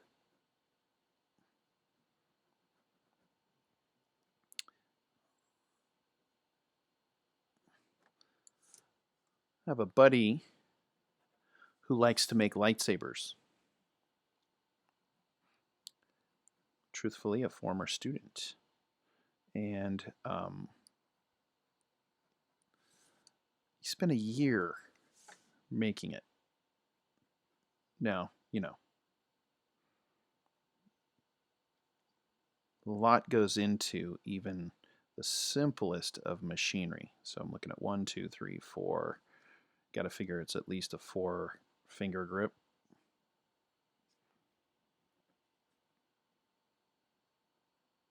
Two, 3, 4. So, you know, if you're going to take the time to design something, let's get into it. mean, let's do it. If we're going to do it, let's not go part way. If we're going to create something new,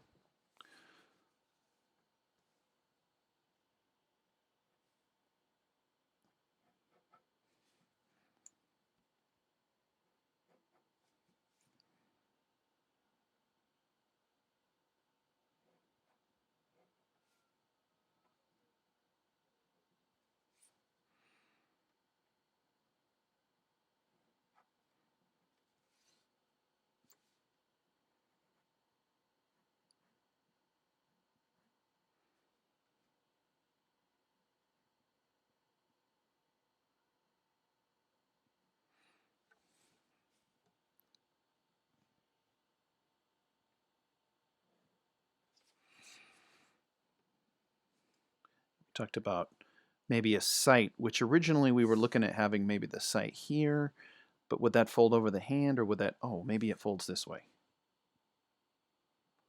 Folds up.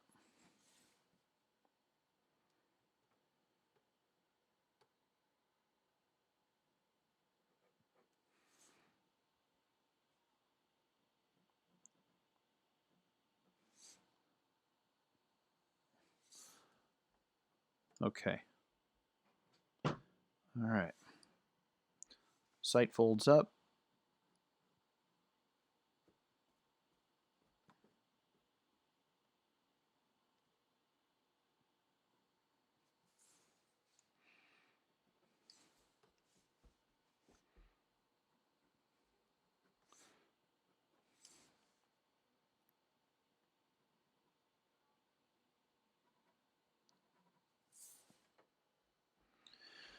All right, so this is my handle, and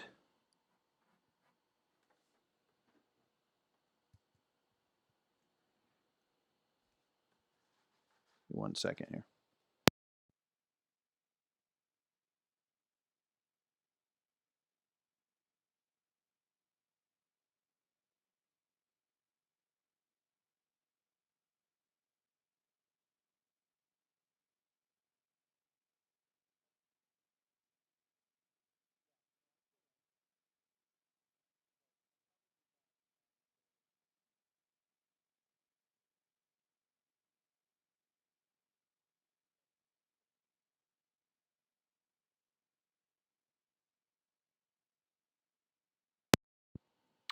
All right, so this is our handle.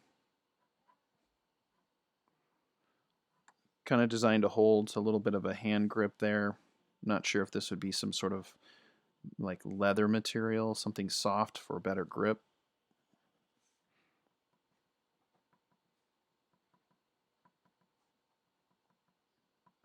I'm not too worried about textures right now.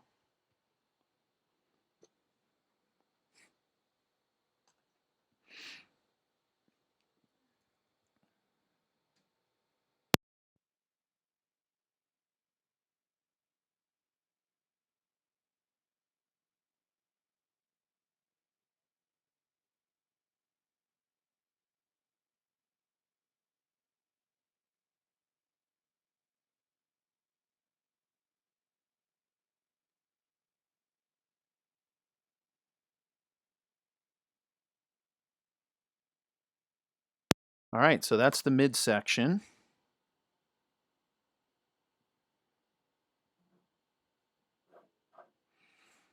So we got the front end, we've got the midsection, and now we'll do the bottom section here.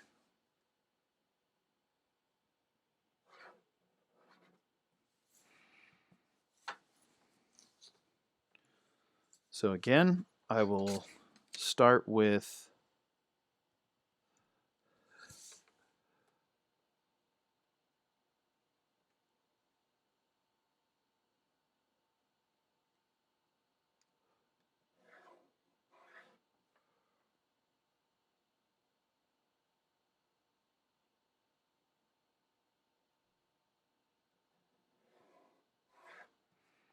okay.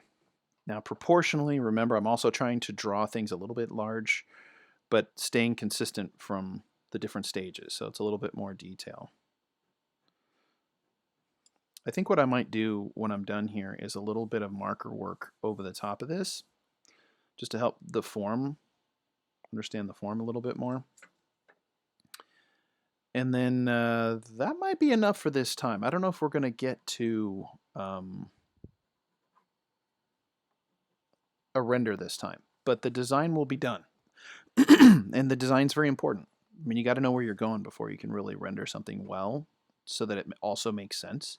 And sometimes you can render things so that it kind of looks flashy or has an idea, but we're going a little bit deeper dive on the design here. So this needs to communicate a little bit more. I think this needs to come up a little bit higher.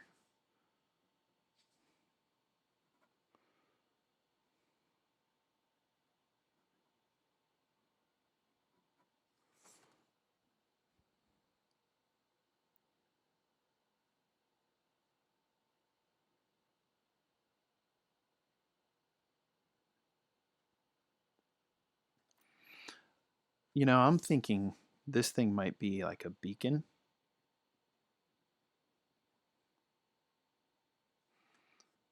Or some, you know, maybe a responder. So if he loses it, drops it, he can find it.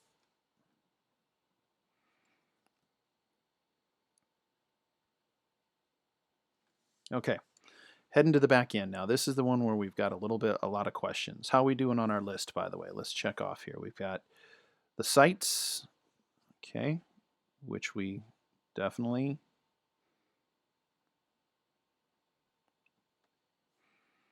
I think I'm spelling sites right there. Yeah. It's not a location, it's for vision, so I think we're okay. We've got the battery. Prod.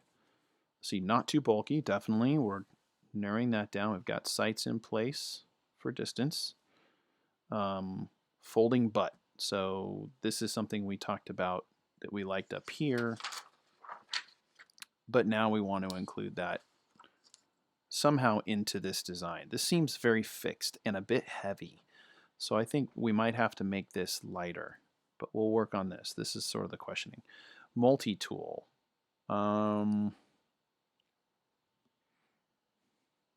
Does it need a bottle opener? Multi-tool. I think that has to do more with this end, is the multi-tool. Not to mention this piece could come off. So I think sort of indicating that this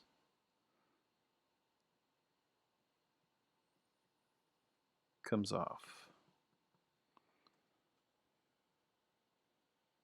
Detaches. We talked about this hook. Maybe a hook on the other side. And the question is, how do we go from something that could be a spear on this end also, but fold out and be a butt? And I have to be honest, I'm not real sure how we're going to do that. So let's get to it. Let's block in what we do know we like. I think it needs a little bit more curviness.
Could the shoulder stock flip up?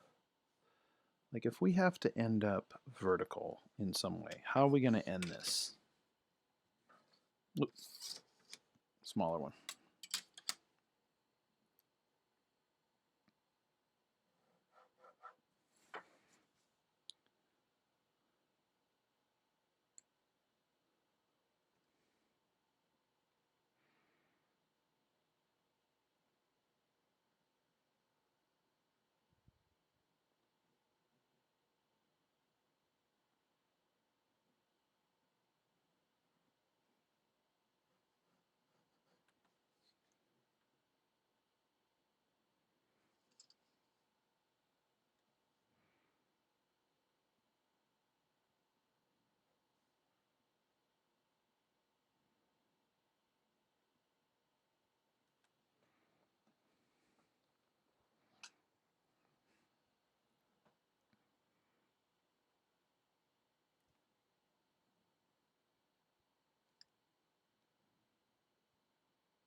So these would flap down, which means in the down position, they'd probably be a little more flush, with the idea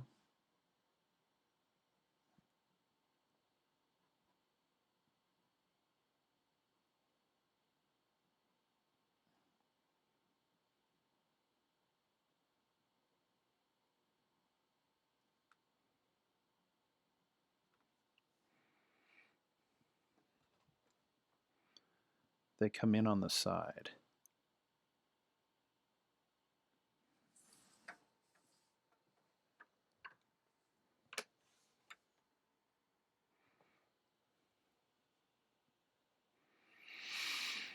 I don't know, guys. I may have to abandon this butt idea. I may have to make my hard decision between spear and something that has a butt end. This is sort of giving the shoulder a little bit of space to be like the butt end, so I suppose the shoulder could cut in there, and then this would come over the top, which I like that so much better than where I'm going now. So I think I'm gonna back off on this 90-degree thing. Let's rethink this again.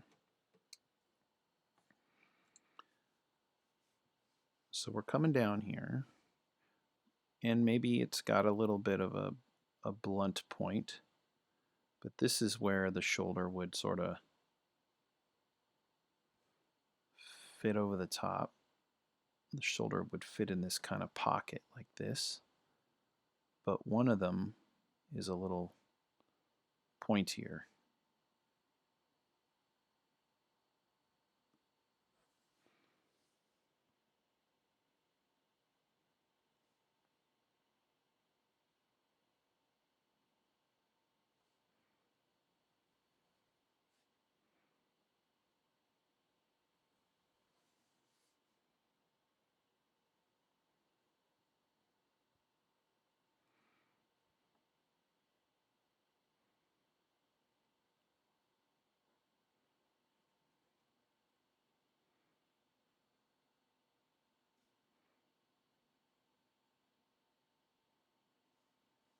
Remember, every bit you go up, it's a little bit you have to come down.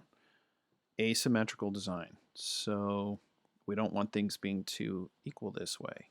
Asymmetry is a design killer, or I should say symmetry is a design killer, so not too much the same on both. So maybe this side.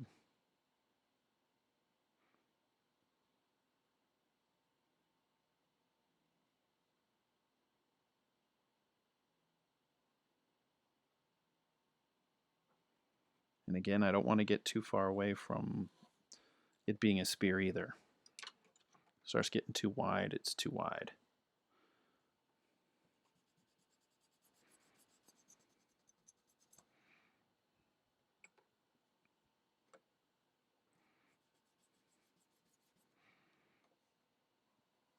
So again, we're talking about something that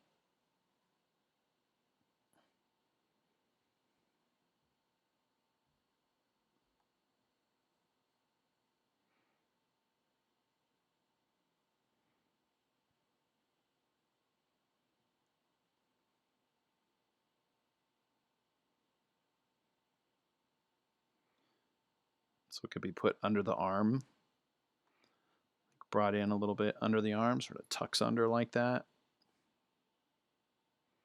Not too wide.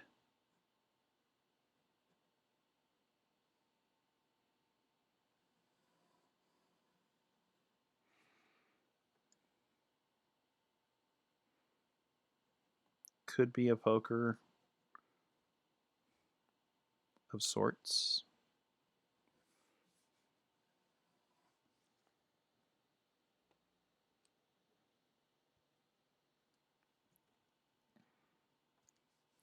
Then we have the hook, right? This thing maybe plops, comes down.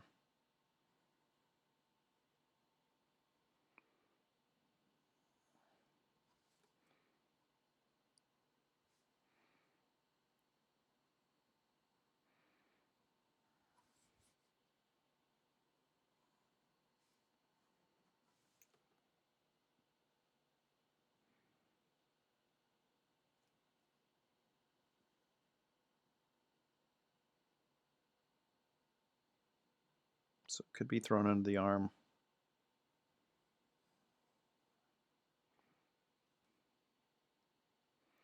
Hook up top.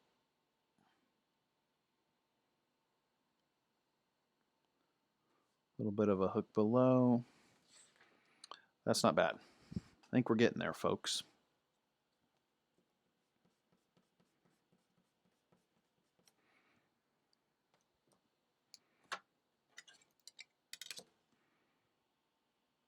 Reinforce the steel running through the middle.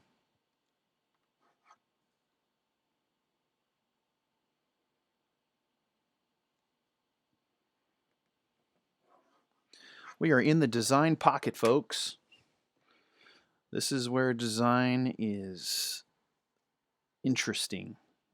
You know, I realize, you know, maybe visually you're not creating colorful, dramatic, intense, ghoulish stuff, but you're making design sense out of something that is going to be serviceable, built, probably 3D modeled, and it's got to make some sense. It's got to pay some attention to the physics. You don't have to do any math on it, but these careful decisions, I think, aesthetically and design, are going to make it more interesting to look at, but also give it that cool look. Other than just being, you know, pretty, it will also have function, and I think that's what we're after in good design, is something that looks aesthetically interesting, but also serves function. So there's more thought put into it than just pretty. So I think we're just about there. Any other little details here on this end piece?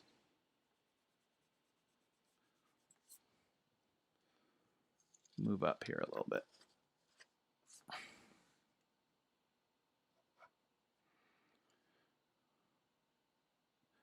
We talked about maybe putting that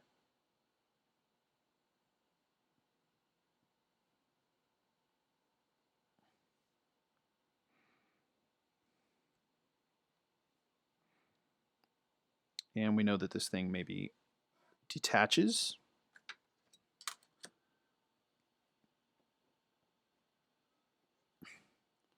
So it can be removed.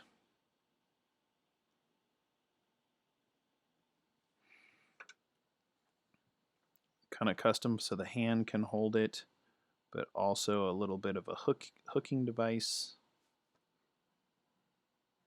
Shoulder stock, but also kind of can double as a pointer. Gives weight to the other side. How's it feeling compared to this side? Definitely seems like we're more weighted on this end than this end, but I tried to make this a little narrower. Maybe we could come in a little bit more.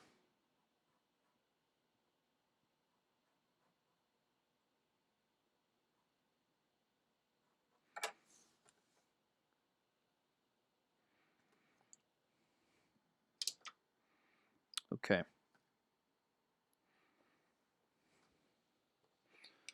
Come back in here. Let's do a little shading. So we want to communicate a little bit of the dimension here, even though we're only in sort of side view. Just give it a little bit.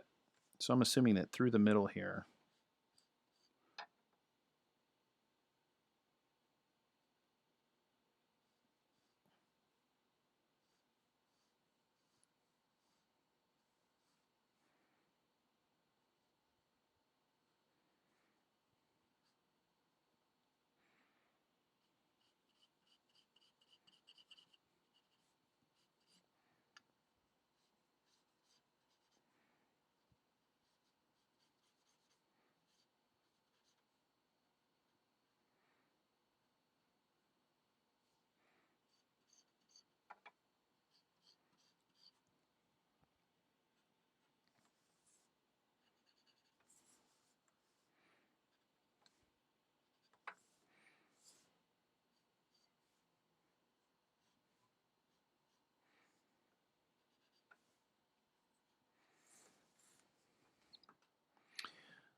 I'm kind of thinking that this almost becomes a little bit like a dagger, this shape that we got going here.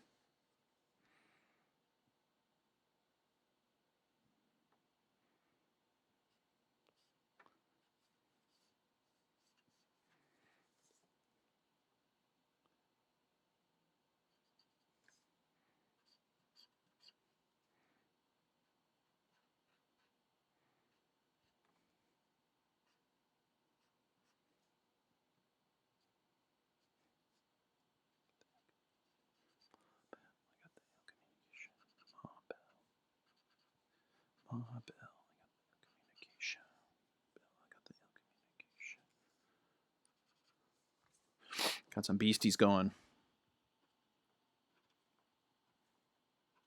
Just doing a little second pass.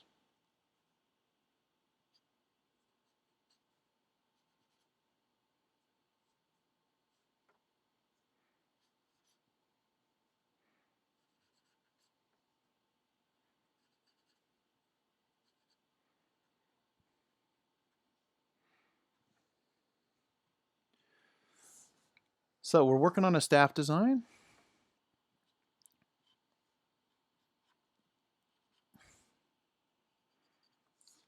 If you're just joining us,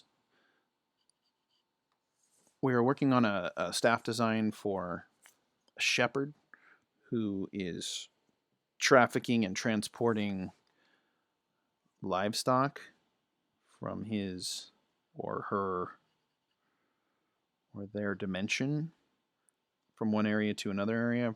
Probably something kind of sci-fi remote. The Outlands. We're talking about the prod end with the battery, the handle end, which we're looking at here, and then the tail end, which we're looking at here. We're checking against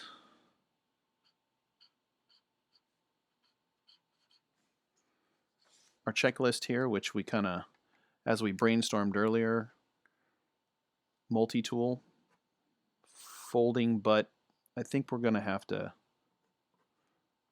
collapse that, but we did get the hook, so that's good. It could be thrown, small enough that it could be thrown, light enough, it could be twirled. Solid grip, definitely. For two hands potentially, so we have one grip back here and one grip in the middle, so we've kind of got two places where it can be gripped. I suppose it could even be held up here, but charger for the prod, forked prod, which we're looking at here. May have to work on this shape a little bit. I'm not sure if I like that. The hooks, which we talked about, and the end is a tool that comes off. So, you know, we've hit all these things. I think we've addressed most of this, which means just as soon as I give this a little bit more tone, we're probably free to move into some sort of three-dimensional render, which I don't know if we're going to get to today. Today might just have to be design talk, and maybe we'll work on a render next week.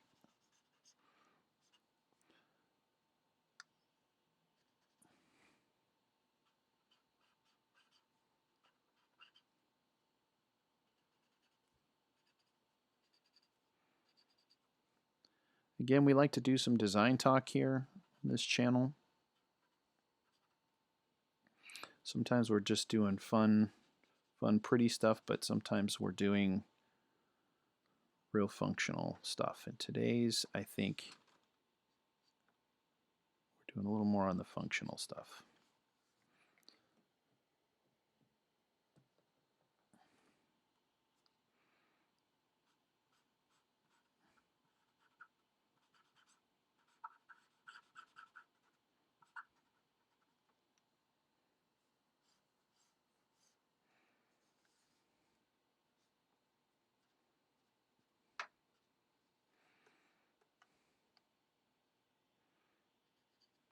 We're talking about this would be like a beacon in case he loses it. It would give off a signal that he could figure out where it is with some sort of responder.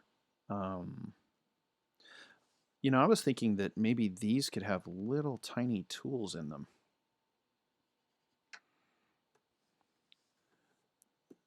Maybe something that deals with sound or fixes the staff itself. Maybe there's little toolkits inside these little.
Some little surface stuff here.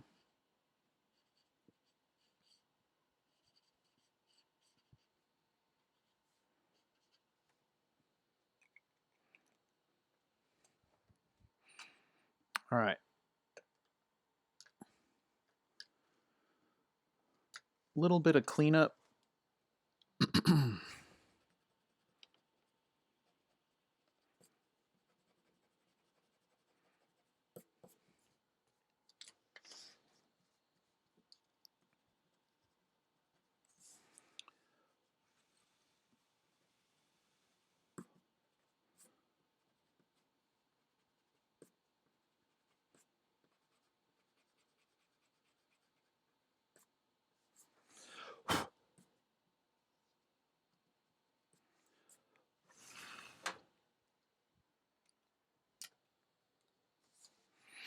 All right, so just do a little bit of cleanup with pen here, and I think we can finalize the actual design. So I'm going to work backwards. Now that I'm cleaning up, I'm going to go ahead and work from the individual pieces back towards maybe more of the finish. So this will end up becoming very much the design I'll use for any kind of rendering this point forward.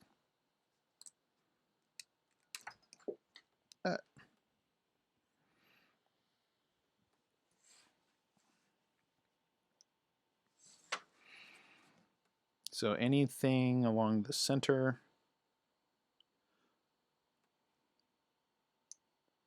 You know, one thing too, I would definitely say we want to add to our list here also balance. Not in just visual design, but also in weight.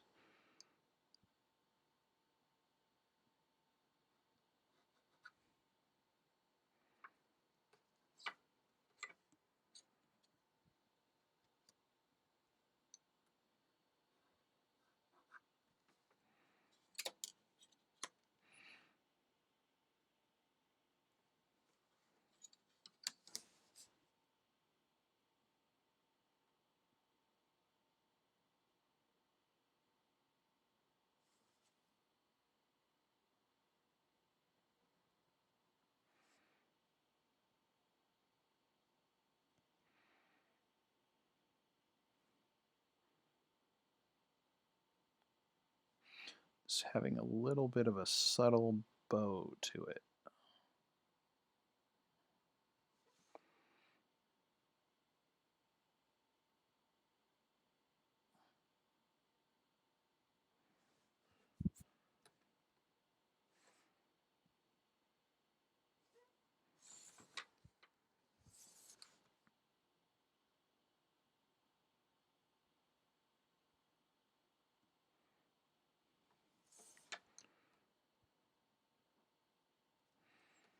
A little bit of dimension there.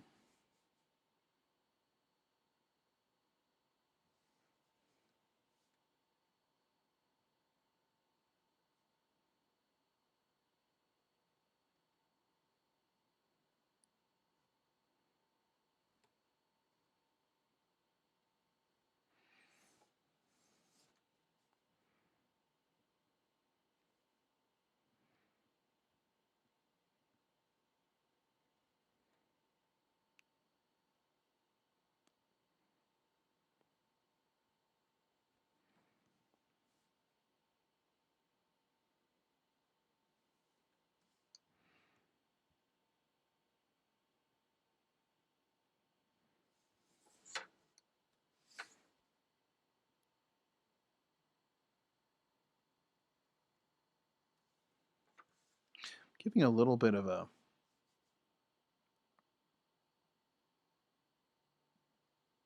thickness to kind of imply a little bit of dimension even though it's from the side.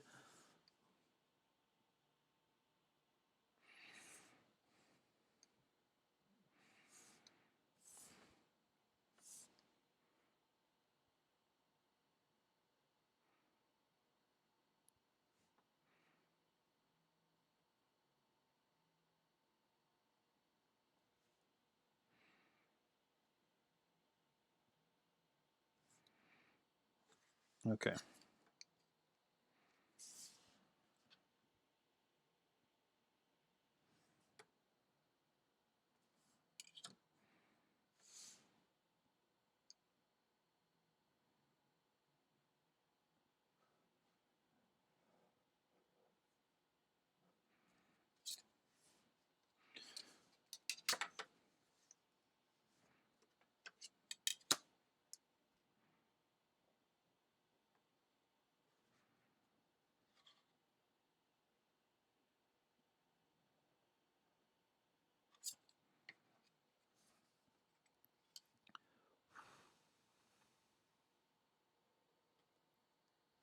So we're starting on the second mid piece here.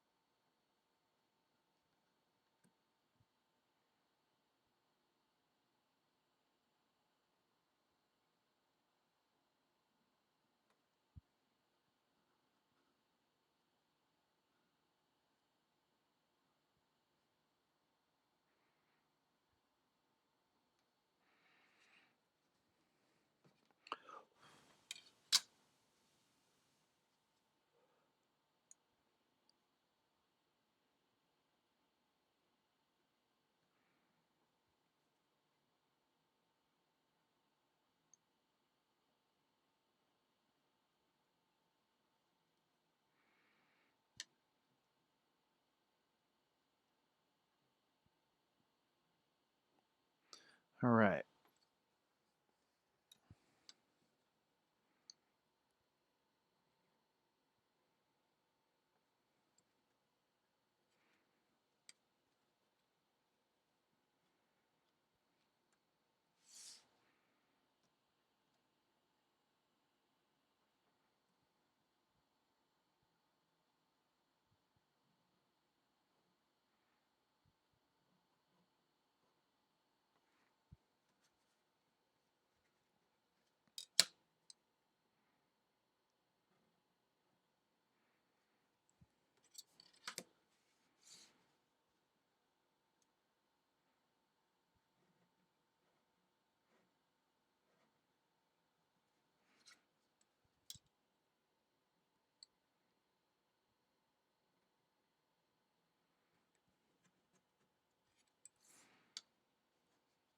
Couple of small little details here.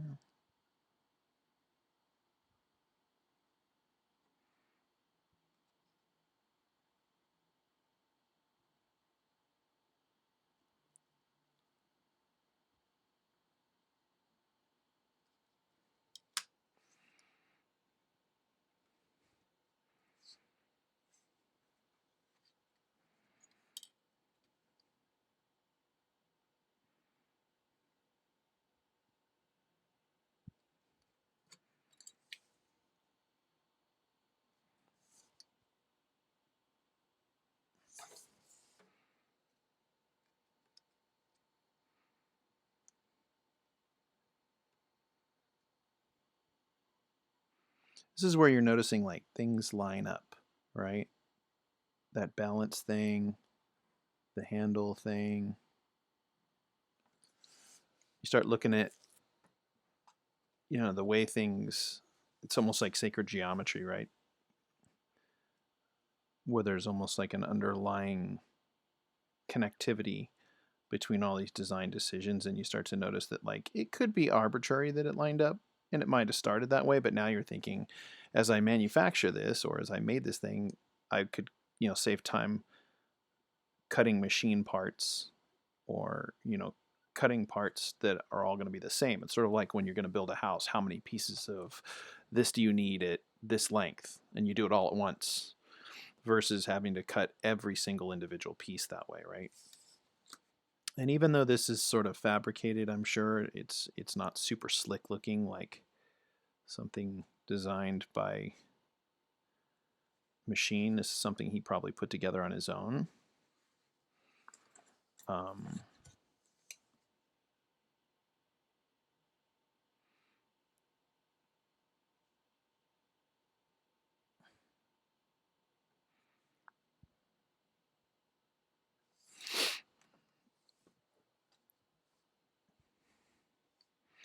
I'm kind of thinking about these handles now, and I'm thinking that these handles probably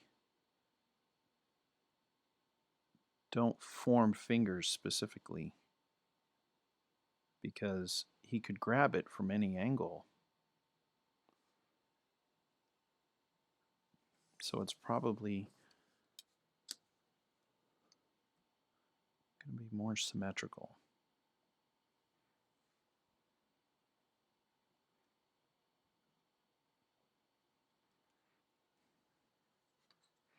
Some sort of hand wrap.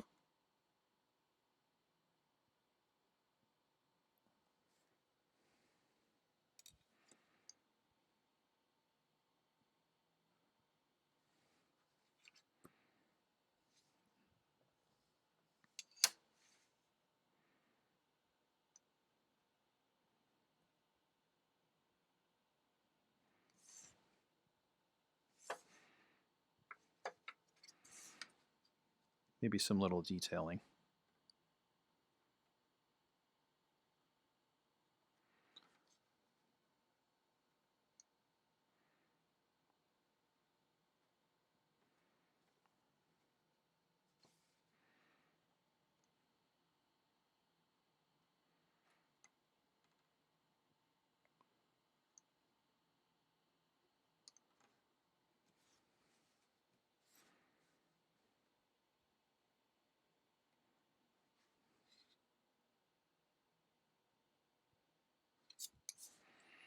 All right. There's our handle. Again, we know that this is the beacon or some sort of responder.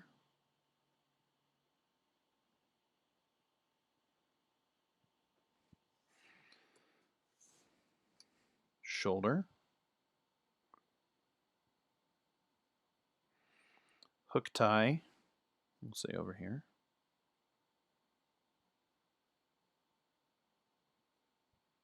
So we got the hook, we got the shoulder stock. Grabbing hook.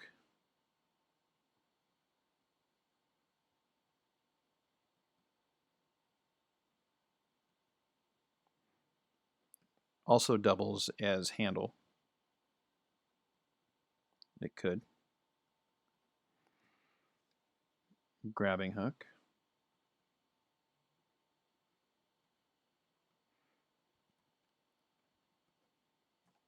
Also doubles as a sights.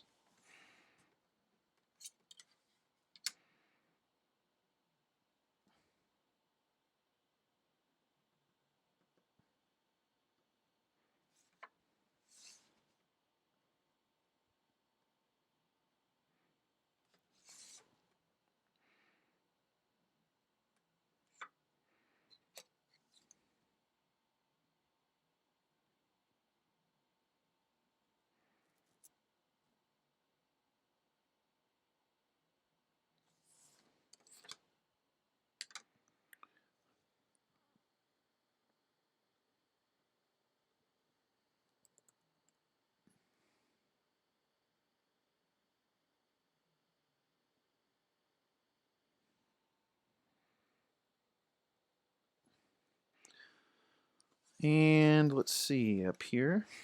Let's do a little bit more.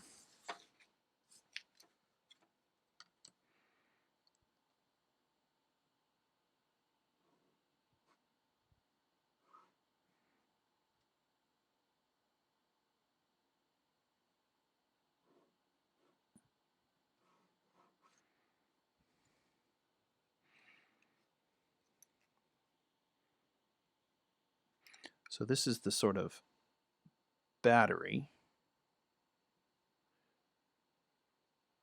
that charges the prod on the end.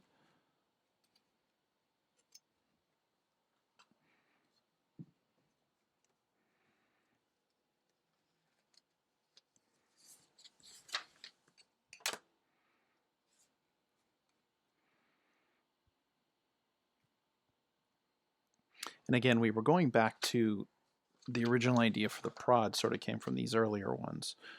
We were looking at these sort of blunt ends that should feel kind of pointy, but not too pointy. So I'm going to give them a little bit of a curve, but then a little bit of a softer curve.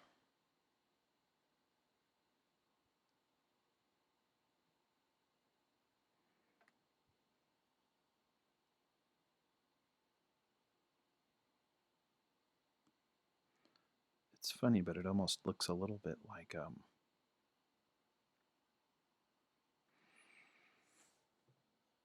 mouth, like a fish mouth or something like that.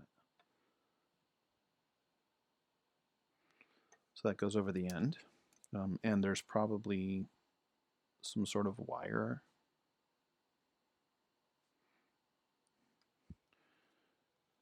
that runs into the end there.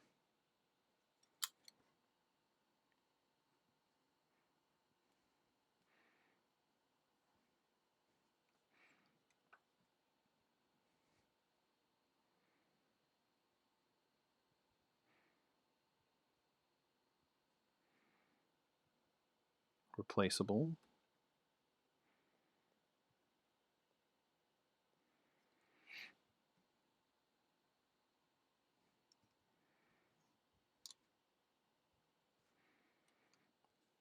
Continuing with the sights, by the way.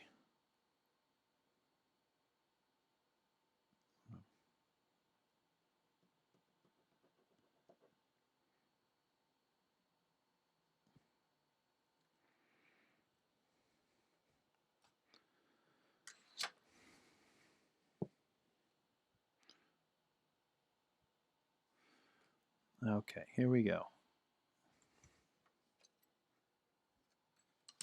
Finishing up this last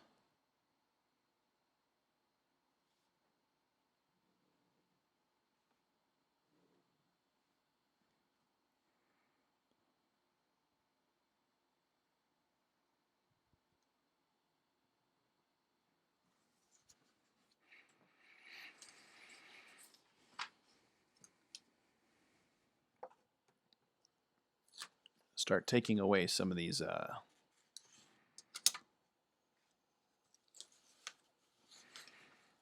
earlier sketches as I'm finalizing this last bit of line work. We've narrowed it down.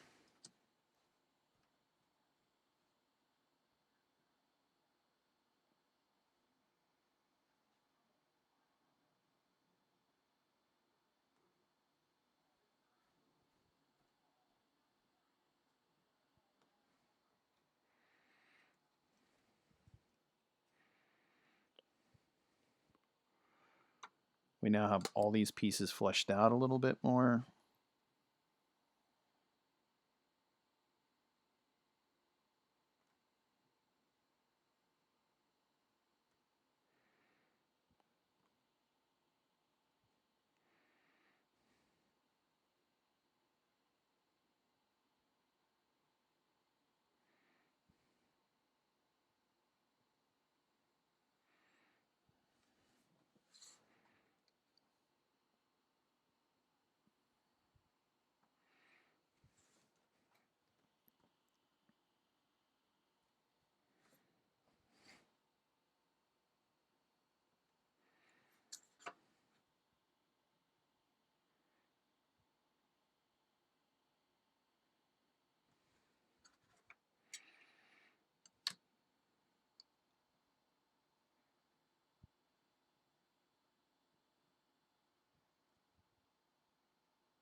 Oh, one little detail was this piece right there. So we're getting full view, we're getting detail views.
Probably go in. I have one more pen that goes a little bit more detail, which I think I'm going to switch to, which is pretty classic, the high-tech C. This is a 0.3.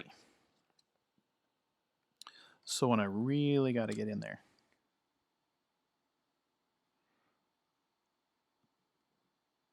really detailed lines.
Now my back end has changed just a little bit, so I gotta.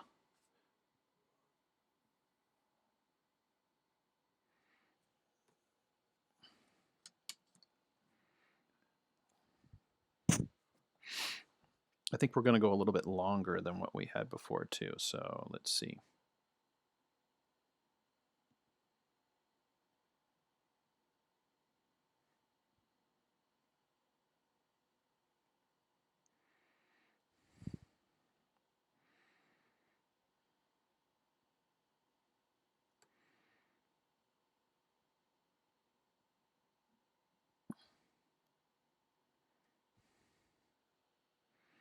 Going a little bit into my text there, but that's okay.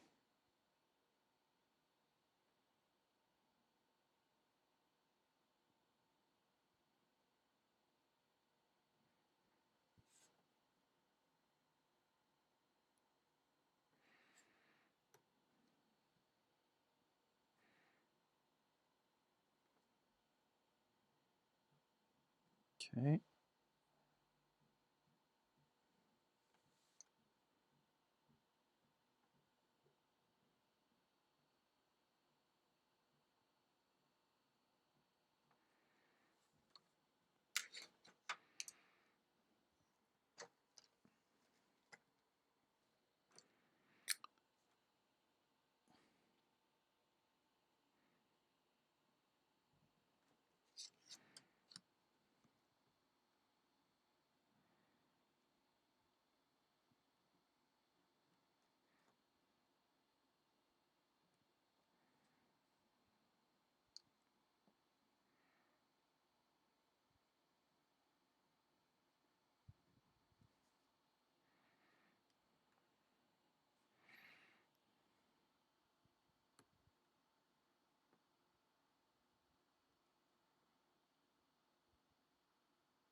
All right. Looking good. Throw up a little bit of cleanup. The design we changed just a smidge here. Pushed it out a little farther, which I like better.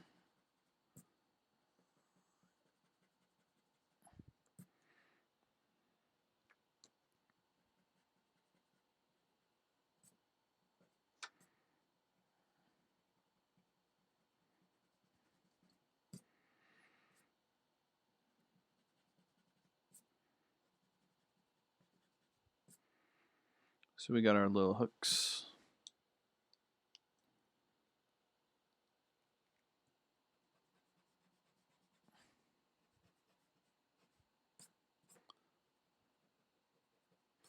Now that I've inked it, I can kind of clean up a little bit.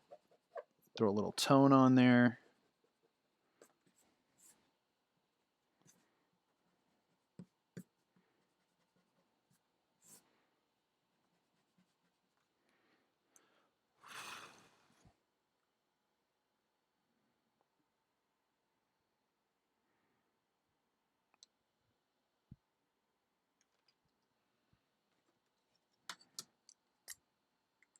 A little bit of texturing on this handle piece. I think this handle piece might be made out of wood.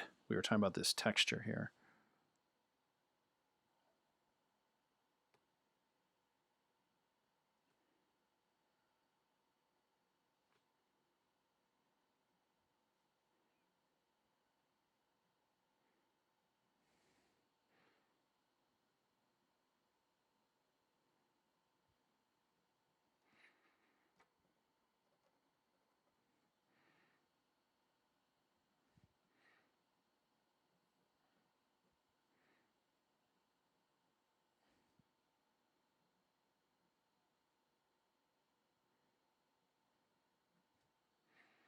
just to give us a little feeling of that texture.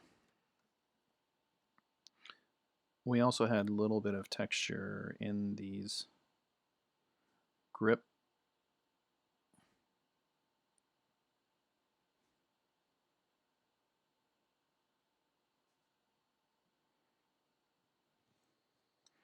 All right.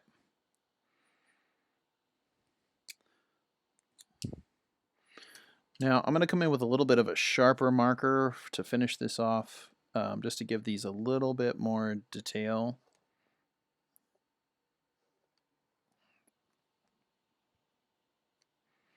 Where I was using something a lot lighter a little bit ago, I'm going to come in with a little bit of a darker marker.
Not working on any special marker paper. I think maybe if I go to a 3/4 view render, I will, but for this, I'm just going to keep it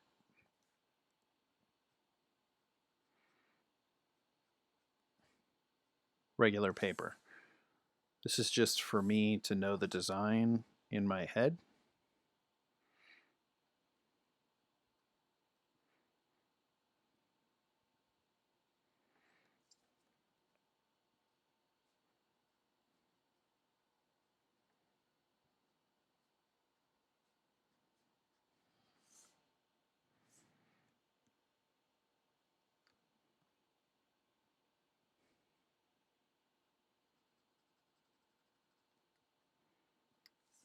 Okay.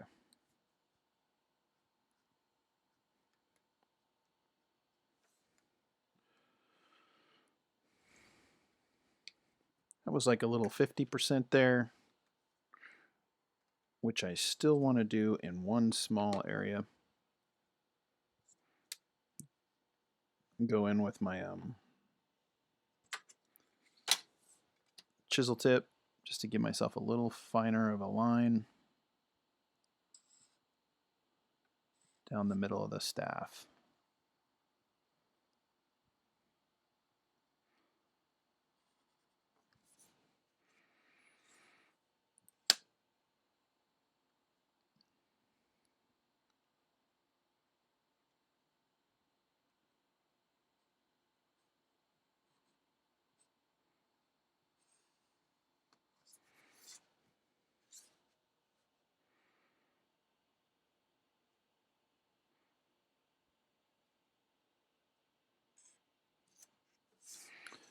All right.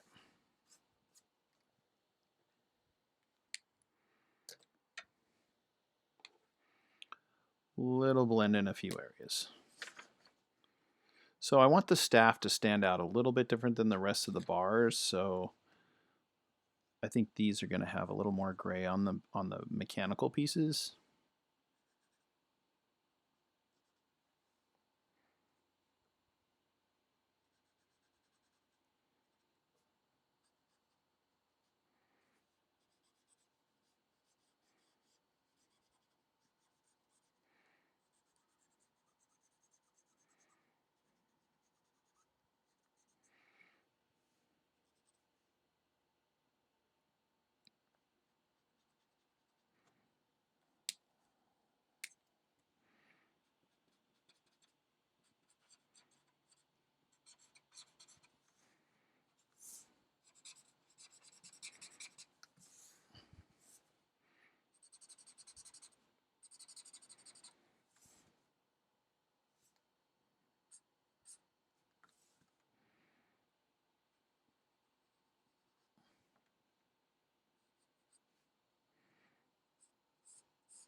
All right. We have got our design, folks. We have worked this through.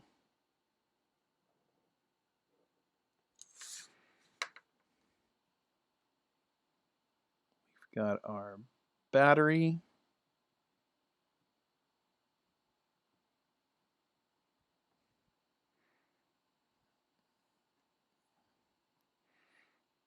Got our prod on the front here, which I love how that ended up looking a little bit like a fish mouth. It's kind of cool. We got the grip.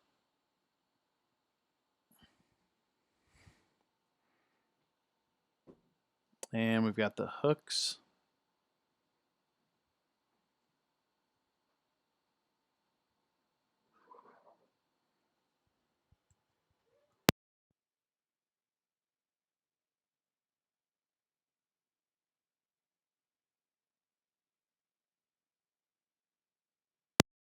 Okay, we know that this handle is going to come off, or at least it can't.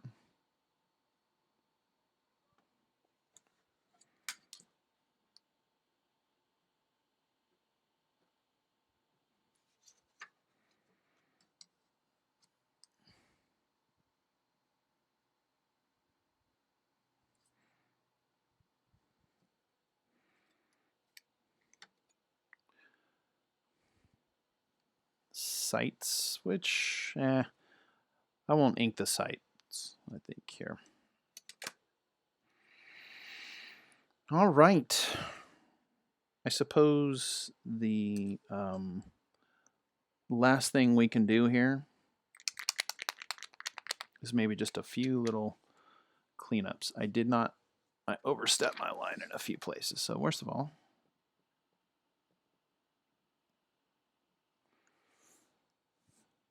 could put little reflections, I suppose, in here, just to give the feeling of a little bit of metal or something. Wow, this one is terrible. Thanks for hanging out today. I hope you have a good rest of your day and whatever it is that you're working on.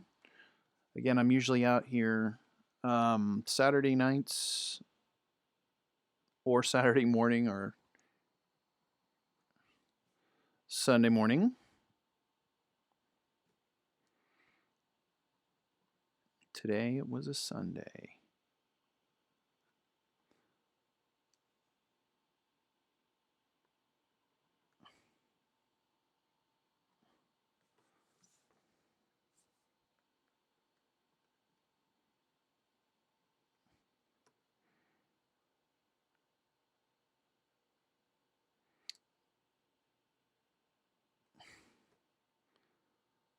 So the bar would be probably a little shinier, and then these other attached pieces would be a little bit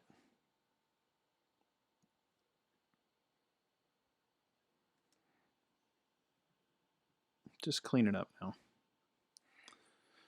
Again, I encourage you, if you're interested in learning more about my work, what I do, you can check me out at treygallaher.com.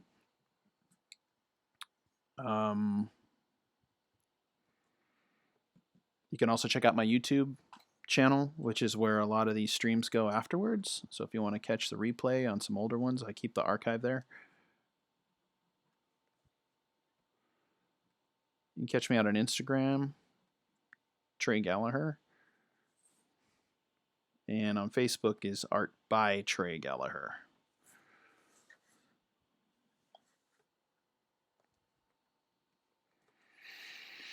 All right. Well, I think that's going to do it, folks. I hope you got some work done with me.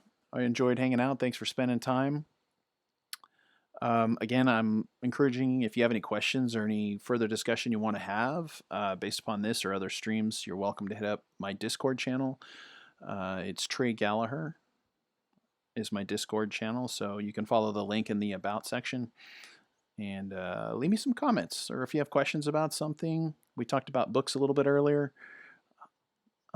or if you want some feedback, if you post something there, I would try to give you feedback.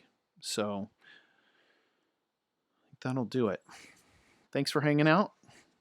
Keep design present in your life. Keep your passion present in your life in any way that you can.